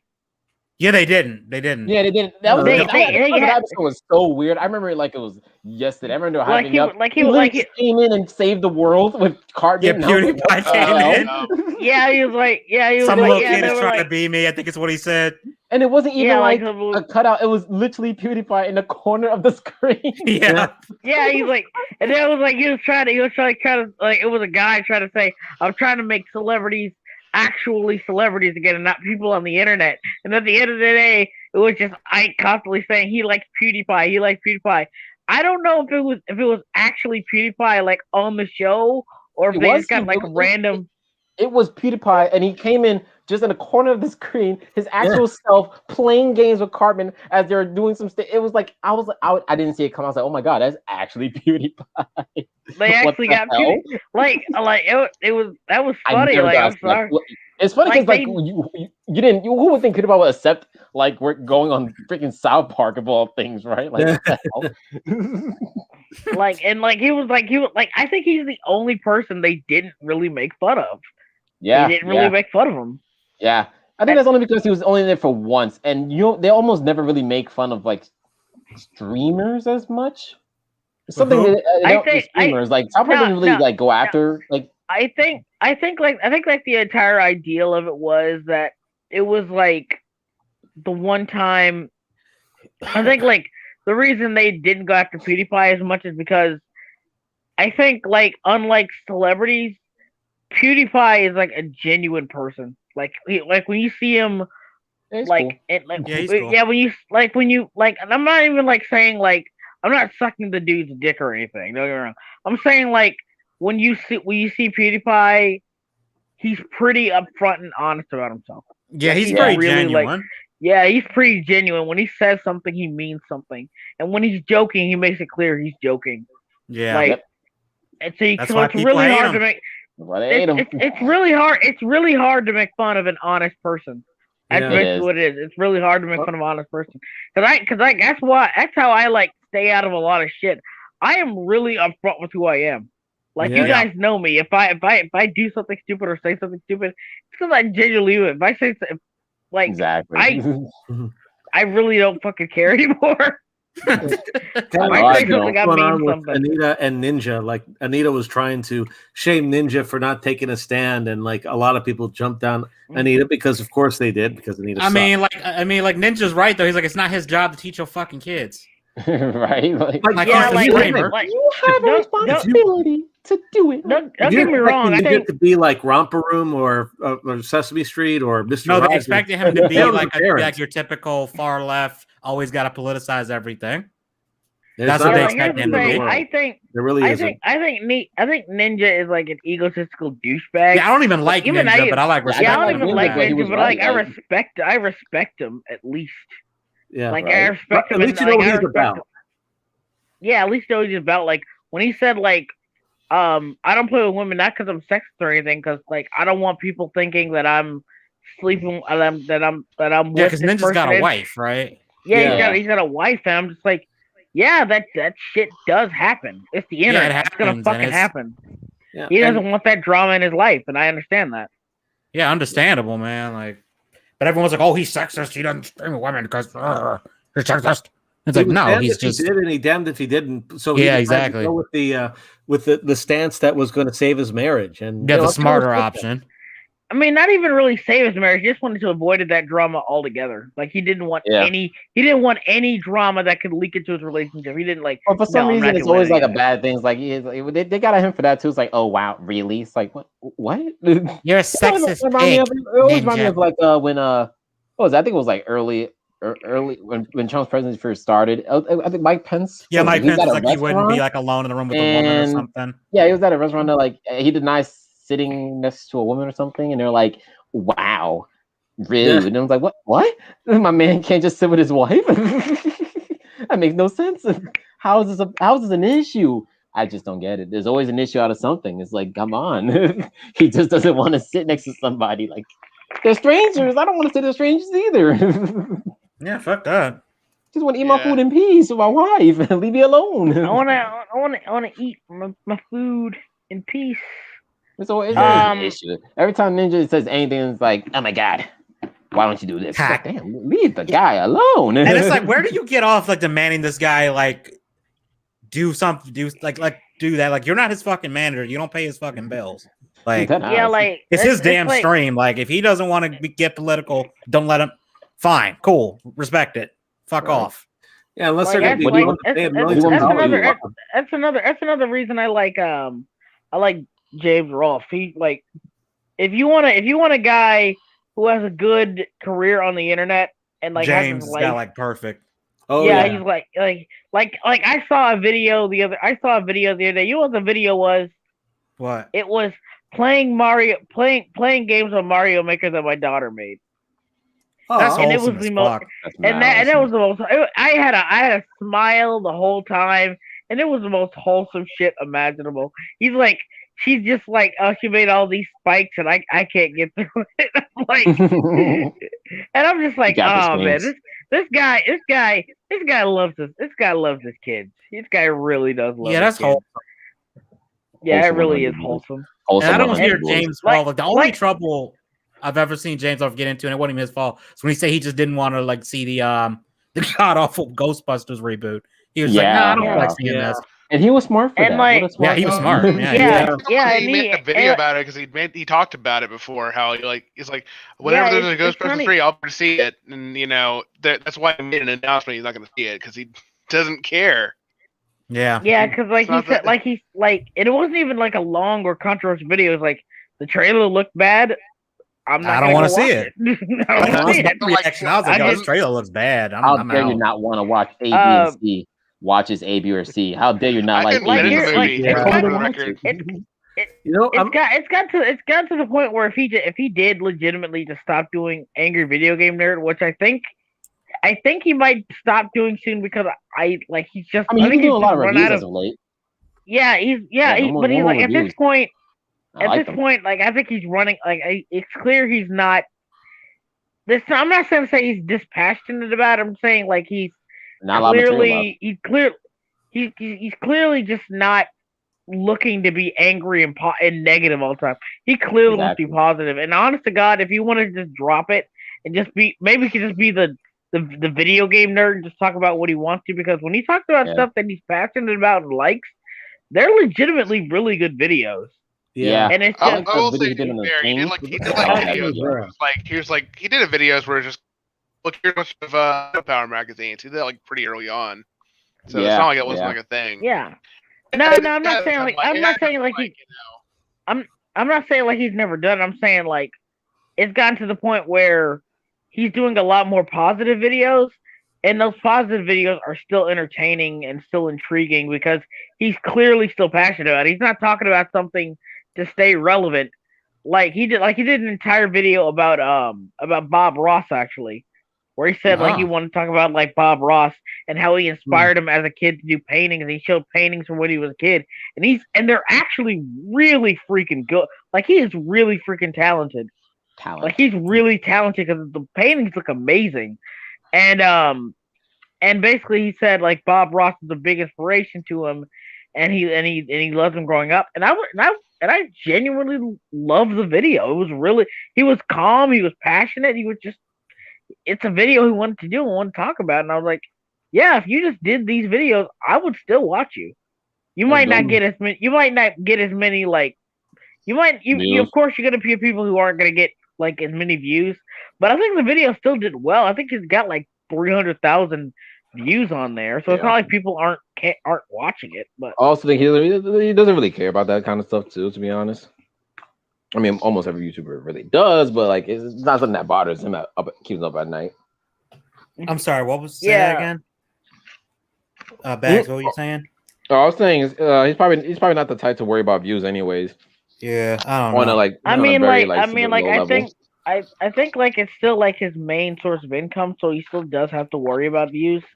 I think I think he did. Yeah, I think he has a job actually. I think he has a side business doing something. Yeah, I think he's always had a job though. That's why I always thought he had. I could have sworn he had a job. You've seen his house. Wow. It's definite. I think he does investing maybe or something like that. Either way, it's still a significant amount of his income. So I don't think he's not like, hey, I don't want to do this for views. I think he does actually want to talk about it and stuff like that. Which is why I don't think he's gonna drop AVG in. But if he did and he just did those videos, I would still watch him. Like no doubt about it. I'd still watch him.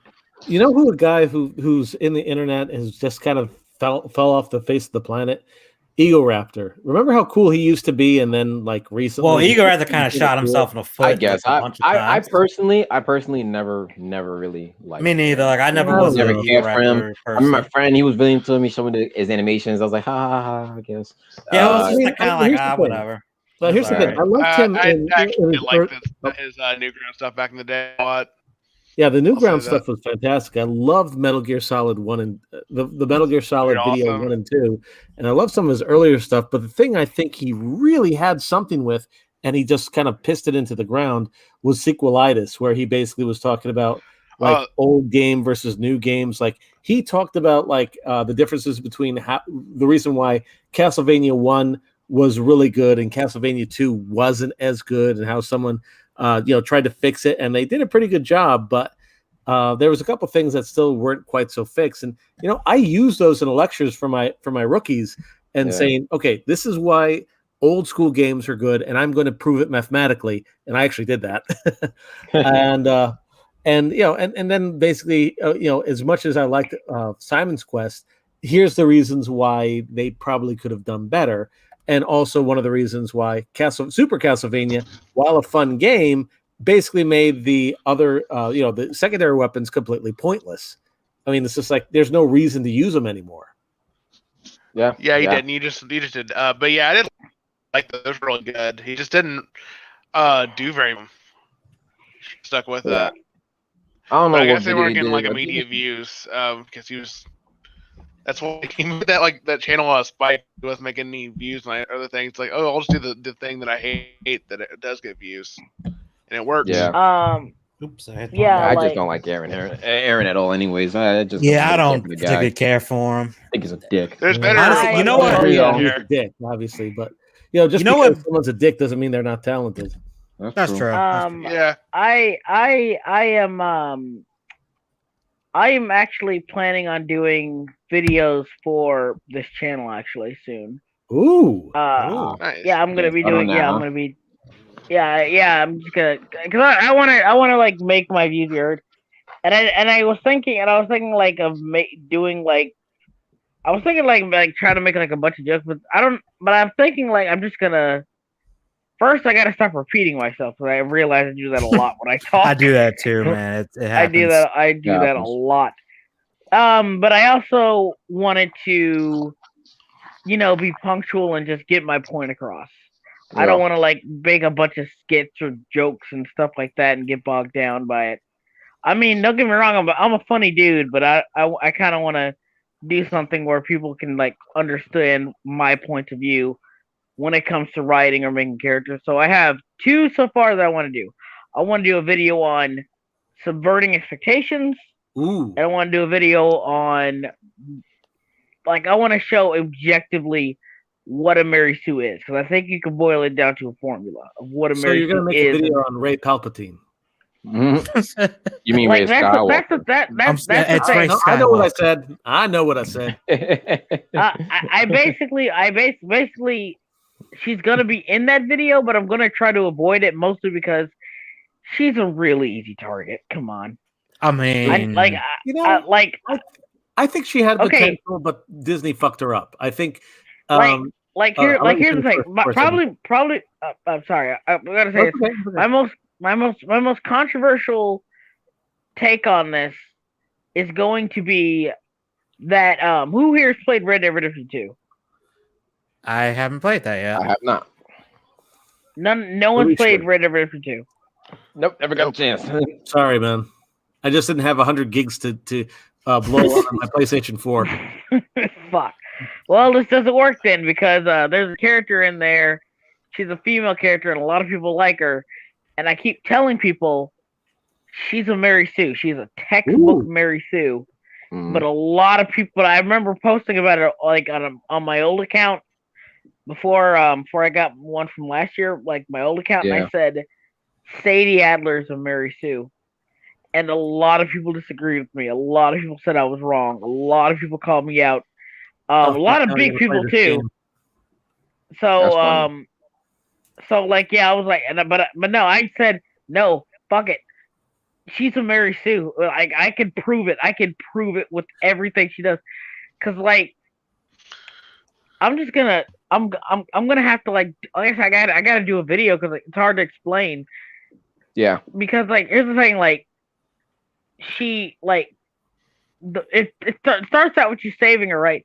And then she's like, she feels like a self-insert where did anyone play the original Red Dead Redemption? I didn't play the original either. What the fuck? Are you kidding me? I know. Yeah, I haven't touched those games. Like actually, I did have the first game. Not really a big Rockstar fan. But I did have the first game, but it broke the same day we got it. But still. Oof. Like same day we got it, that game broke. You got, like, Red Dead Redemption is quite possibly one of my top 5 favorite games of all time. The original Red Dead Redemption has one of the best stories in a video game. Easily. Like, man. It is amazing. Like, amazing. Like, fun gameplay, great story, great characters, and you're telling me no one's on the stream has ever played it. Yeah, I've never played it. My cup of tea, man. I would say. I played it, but never finished. Why are we friends then, God? Because we're the only people who will talk to you. No, just kidding. Yeah. No, I am a blue alien. What do I don't care? I am a socially inept weirdo. I don't blame you. Hey, so are we. Da-da-da-da-da-da. Boom. But anyway, basically she feels like a self-insert who constantly saves the protagonist of the first game, even though she's never mentioned in the first game at all. Yeah. And she does so much shit that doesn't make any sense of plot. Like she's not a gunslinger, right? But she used to hunt, so that means she's on par with actual gunslingers who've been learning how to shoot other people for years. And she's also super good at robbing trains, even though she's literally been with the gang for like a few months. And honest to God, yeah, she shouldn't be this good. Like, she's acting like she's been with them for decades. Like she's been there the whole time, but she's actually been with them for a few months, and they trust her and they make her their leader when their leader Dutch is gone. I'm just like, what? It doesn't make any sense. It's stupid. She's a Mary Sue, and I'm gonna prove it when I make this video. Well, if you make the video, you gotta go through the story so people like us who didn't watch it, play the game, can know more. Yeah. Make sure you hit those parts. You know, Red Dead Redemption 2 had a bad story. People are definitely gonna hate me for that. I'll say it right here on this stream right now. The characters were good, but the story was dog shit. The overall story was dog shit. The characters were fantastic. So some of the characters are really good. Arthur Morgan's personal story was good, but honest to God, he was just a younger version of the main character, which is stupid because the younger version of the main character was in the goddamn game. You replaced him for no goddamn reason. Oh my God, I'm sorry. Fuck. No. Beautiful. Fuck. Yeah, I'm interested in hearing it. Like that, like people kept saying like Red Dead Redemption 2. Red Dead Redemption 2 was so much better than Red Dead 1. I'm like, respectfully, shut the fuck up. Here's a question. Here's the question. And we could get controversial on this because it's video. What do you think about the whole thing that you could punch people who are trying to get progressive in that game? Like, what was your thoughts on that? I mean, I think that's fucking fun. You couldn't do what? Say it again. You dropped out for a second. I didn't hear you. Like there was people in there that were quote unquote progressive, and you could punch them. And certain people from the Mary Sue, obviously because of course it's them, were taking exception of that. So what? Mary Sue? Yeah. Were you? It was like a woman suffrage thing. Yeah. You could, and it was. You could do a lot to them. And they do touch on, and that is like part of like a side quest in the game. And it's I really don't care because you could literally kill almost anybody in the game anyway, so it's not really like a big deal. If you really want to get in a game where the developers are infamous for having you steal cars and rob hookers, then that's your own personal hang-ups. But whatever, it's the same people who cry when like you can beat up prostitutes in GTA. You can literally murder everyone in GTA. It's like, do you know how many people got killed in the story mode alone? The only other game that I've seen that happen is the Fallout series, and even there you couldn't murder children because of reasons. Yeah, I'll say I definitely always kill like the town criers and stuff like that. Like the town Skyrim was just terrible. I like. So rise up, children of the Empire. Yeah, he had to go. He had to go. Yeah, like they did patch it so you only hear him during the daytime, and you only hear him when you're in earshot. But it's still pretty annoying.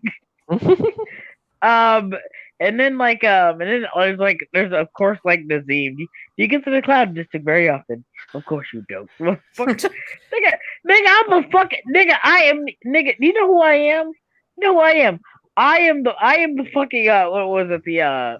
Wasn't Dragonborn? It was Dovahkiin. It was that's the Dragonborn. Like it's the title of Thane of Whiterun. No, that's Thane of Whiterun. Yeah, Thane of Whiterun. I'm the Thane of Whiterun. I can literally fuck the Jarl's wife if he had one and get away scot-free. You better shut your little ass up. But you're too pussy. Pussy. Oh boy. It's just weird, man. Yeah.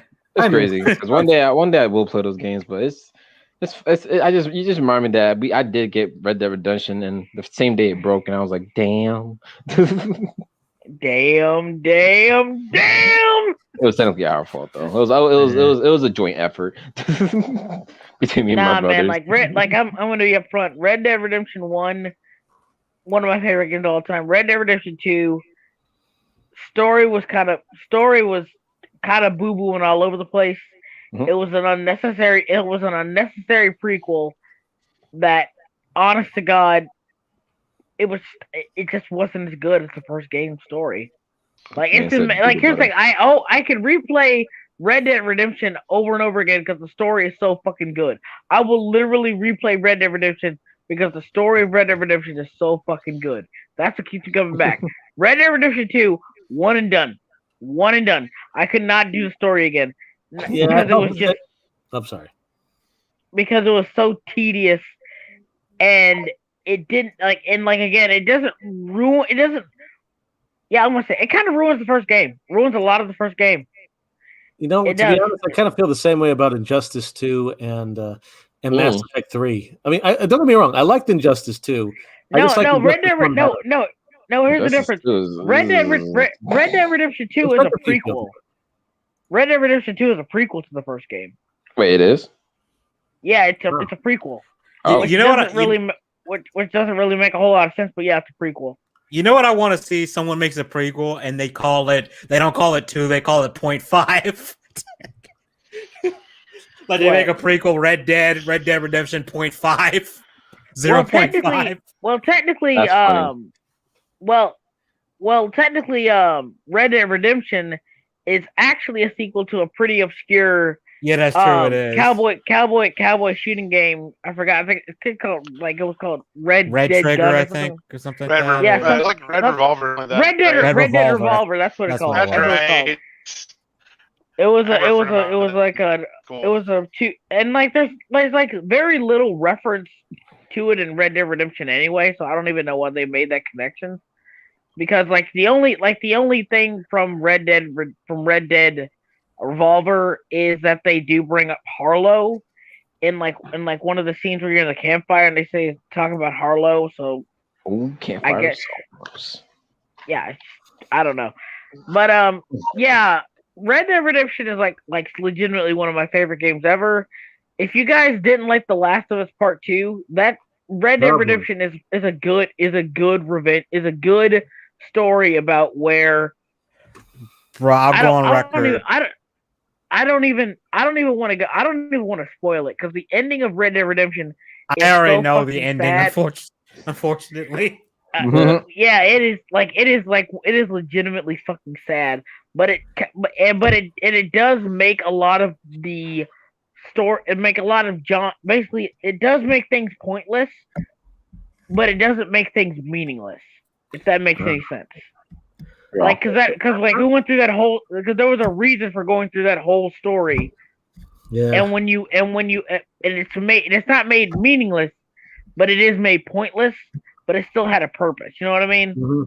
No, totally. Yeah. It was basically the entire idea of revenge leaves you with nothing was done a lot better in Red Dead Redemption than it was in Last of Us Part 2. Okay. Here's definitely a very controversial opinion. Persona 5 Royal definitely should have won Game of the Year. If you're looking for that game is fucking awesome. Revenge, because here's the thing. It goes for a story that's revenge and actually goes with the story with an actual moral dilemma. Like one that is to the point where you'd be like, he kind of maybe had something going on with this. And then you really have to think to yourself, maybe I should have just left the world the way that the villain wanted to go with. And I put villain with quotations. Do you mind if I spoil it? Please don't, because I'm still playing it. I won't spoil it. Anyways, I was gonna hop in here and say I'm gonna probably bounce right now. I'm tired. Sorry. I was gonna end the stream. I was gonna end the stream soon anyway. Like in 2 minutes, I was gonna say we should end the stream. Yeah, of course. I was gonna just go on record saying that you talking about The Last of Us. It's like I freaking hated The Last of Us Part 1. I did not care for that shit. Can I say one thing before we check out? Because this is something I've been wanting to say on Twitter, but I haven't had the guts to say it. But I wanted to hear everyone's thoughts. The real reason why it won Game of the Year, and I think that it wasn't for the fact that it actually, people basically thought it was actually the Game of the Year, with the exception of maybe best graphics or best accessibility. Respect where respect is deserved. And it definitely was not for the fact that game companies paid for it. Because I don't think that they had to pay for it. I think it's because this is the direction game journals and some game companies want games to go into. I think it was just always Oscar bait gaming style. It was. It's literally Oscar bait. You're like no, it's not even that. It's that gaming. It's like this is the same thing. This is kind of like the opposite side of the spectrum when it comes to animation. Is that is that gaming wants to be. It wants to be seen as a grown-up meet. Like basically wants to play with the big boy. It wants to say. That's why so many people said, "Well, it's the Schindler's List of video games." It was like, or it could just be a really good video game. Bro, why does it have to try to be a? Why are you trying to make it a movie? That's the problem that I've been having with games for a while now. They keep trying to make them movies. Could have been a great games movie. Too much. It could have been a great movie or a TV series, but it didn't make a good game. In the sense that who the hell would it wouldn't have even made a good movie, to be honest with you. It would have been like every zombie. The story is shit, dude. I'm sorry. It would have been. It's every fucking zombie movie you've seen over the last decade or so, except the zombies are cordyceps zombies, and they didn't even do anything cool with that. Wow, we're about to sign off, and we got five people came back onto the stream. What the hell? Oh, it's showing 4 on my end. Wait, how many people are on? I can't see how many people are on. Oh, it shows 4. 4. One of them is me, so don't. So it's really 3. Yeah, okay. Okay, but still, it's just something I kind of felt for a while that I don't feel that they had to bribe them, but I think that they want the gaming industry to change. They want it to be quote unquote more adult and shit like that. But here's the thing that I've always felt is that one of the reasons why gaming became the way that it was because of the direction that it went in before. Not everything needed to be, fan service or, juvenile or anything like that. But I do feel that there was a creative freedom there that is slowly being chipped away at this time. Well, you want to know why that is? Why? Because you had these games journalists who wanted to do something else, and but aside from games, no, they want to be quote unquote actual journalists. So they try to make these games seem more important than what they actually are. Yeah, because they want to be taken seriously. Because no one takes you seriously if you say I'm a games journalist. Well, to be fair, we wouldn't take them seriously anyways. Yeah, we don't. Here's the thing. Gendy Tartakovsky, right? Yeah. I remember I heard this one thing. And he basically it was during when he was doing Hotel Transylvania and shit like that. He was doing Hotel Transylvania movies, and a bunch of producers came up to him and offered him a chance to do a live action movie.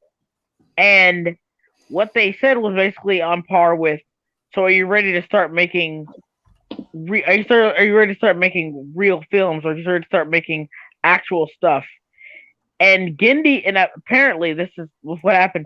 Gendy was disgusted. I'd be too, because they just insulted your profession. Oh shit! No, and let me put something, and let me put those in perspective for people watching this. Gendy is quite possibly one of the goats of animation. Yeah, this guy almost never misses. The closest thing you could call to him taking an L was the Hotel Transylvania sequel. And even then he was clearly doing it for the check. And even then they weren't that fucking bad. They weren't even that fucking bad. I still like those films. Those films are stupid. They're ridiculous. I love those films. Yeah, Hotel Transylvania 3 will still have a lot of animation today. Hotel Transylvania 3 will still have one of my most favorite and scenes ever. It's just Dracula dancing on the boat. I love that scene. Yeah, that is pretty funny. It is pretty fucking funny. But here's the thing. He basically said, "Are you ready to start doing actual films?" And I'm and Gendy was rude. And apparently Gendy was genuinely fucking insulted. Because it's a fucking insult. What the hell does that mean? I'm like, wait, what do you mean? What are you talking about? I'll be like, boy, do you know what I did? I made fucking Dexter's Lab. I made Samurai Jack. I made Dexter's Lab. That put Cartoon Network on the map, bitch. That put Cartoon Network on the. You wouldn't have Cartoon Network without me. Without me, how's Cartoon Network doing now? Now. Cartoon Net, I got that shit on the map. And don't get me wrong, I ain't lowballing my dude Craig here. My dude Craig came with Powerpuff Girls, kind of blew me out of the water. I ain't gonna lie. But I give my dude his props. It's my dude for real. Yeah, that was a good show too. Yeah, that was a good show too. But I got it on the map, bitch. Don't forget it. Don't you fucking forget it. Don't forget it all. But my point still stands as this. When Giddy heard that, he was insulted. I think that's something else people need to understand is you shouldn't try so hard to be taken. Like, I understand there's a difference between trying to be taken seriously and taking what you do seriously. Yeah. What you do seriously. Man, I did say we're about to. I'm gonna finish this, then we're gonna go out. Okay, right. the Wayward doesn't leave. Yeah. But like, there's a difference between trying to be taken seriously and doing what you love seriously. And at the end of the day, if you have enough passion and compassion about it, you shouldn't care whether or not you like. For instance, Beauty and the Beast, for example. Beauty and the Beast didn't win Best Picture. So you know what they did? They said that we're going to make a category for Best Animated Movie. Nice. But animation is a medium, and I keep trying to tell the animation community this. I keep trying to say this. It's not a genre; it's a medium. Yeah, it's a medium. So when you can do whatever you want in animation. They said, oh well, we don't want an animated movie actually winning Best Film. We don't want that happening. We don't see it as actual cinema. We don't see it as actual movies. So we're gonna make a subgenre for it, where any movie that's animated gets this pick, gets to go in there. That's how you get Boss Baby as a potential Oscar nominee. Exactly. So I'm gonna say this, and I'm gonna be done. Anyone watching, if you're into making comics, if you're into making movies, if you're into making music, whatever, don't ever try to compare yourself to other things. Don't ever try to say, I want to be the Quentin Tarantino of animation or comic books. Don't ever say that. Be the best you can be, and always and don't ever try to be taken seriously, but take yourself seriously. Take what you do seriously. Do what you love seriously. Yeah. Sorry, I don't usually get that serious. I realize I'm saying serious too much and I'm repeating myself again, so I'm going to end the stream here. Of course. Fair enough. Fair enough. I would add to that, like, just again, basically just reiterating what you said, but yeah, don't take yourself too seriously either, because that's how you end up with problems too. Where like you can't take criticism because you like, I did this. I can't be wrong. I can't take an L ever. Like I said, when I do Callus Master, I look for people who are gonna kick me in the balls. I will look for people who will kick me in the balls over Callus Master. I want to get Callus Master good and ready. It's not gonna be perfect, of course, but I want to get it good and ready. Perfect, man. Like that's true. Like if you try to be perfect, you're never gonna produce anything. Yeah, I realized that early. I realized that early on. I'm glad I realized it early on. Well, before we go, I need to do one shout out. Hey, baby. Hey, beautiful. Glad you were able to make it to the stream. My girlfriend made it, so I'm just. Cool. Hey. Who's your girlfriend? Was she in the chat? She should be a GSD or something like that. She said that she was just getting in, so I just wanted to say, hey, love you and happy Valentine's Day. I don't think they posted. That's sweet. Sorry, Mr. Step. I didn't mean to like take your dude or whatever. It's fine. There she is. Yay. Oh, hello. There she is. Yeah. Hey. Yeah. This is where your husband is on Saturdays. We're not. I think he said girlfriend, not. I don't think they're married yet. Oh, my bad. Don't put the pressure on stuff like that. No. Sorry. Anyone who wants to follow us, follow me on Mind, Instagram, Twitter. Those are all linked in the description. Follow Bags on Instagram and Twitter. Links in the description. Follow JSF on Twitter. Link in the description. Edgy Penguin, links to his stuff in the description. Minds, Bitchute, and he has his own YouTube channel. I suggest go to Edgy Penguin's YouTube channel. It's actually pretty funny. He does a lot of shitlord humor, and Wayward isn't here, but I left a link to his Twitter and Instagram in the bio. Thank you guys so much. This is a pretty focused stream. I'm shocked how focused we managed to stay. Yeah, we actually didn't get too nuts on here. Like in terms of like focused, I mean. Yeah, like we're actually like I think I finally got this thing down. Like I'm not just making up as I go along. We actually got this thing down. I like that. Either I don't know if we're gonna do one next week, but if not next week, definitely the week after that, we might do a second another stream. Just thank you for watching. We got a bunch of new people here. Hope you come back soon. Yes, we are having fun. Thank you, Miss Diz. Yeah, we are having fun. We have a lot of fun on here. Like that's like I'm not kidding when I say it. The only reason I made this was to literally just talk to my friends. Like, cause during like the whole pandemic, I always wanted to talk to my online friends, and I get to do that. I love it. So yeah, looking forward to this. Yeah. Thank you. And you guys have a really nice night. Yeah, you too, guys. Catch on, man. Everyone here. Very much. Yeah. Adios. See y'all. See ya. I'm gonna head out.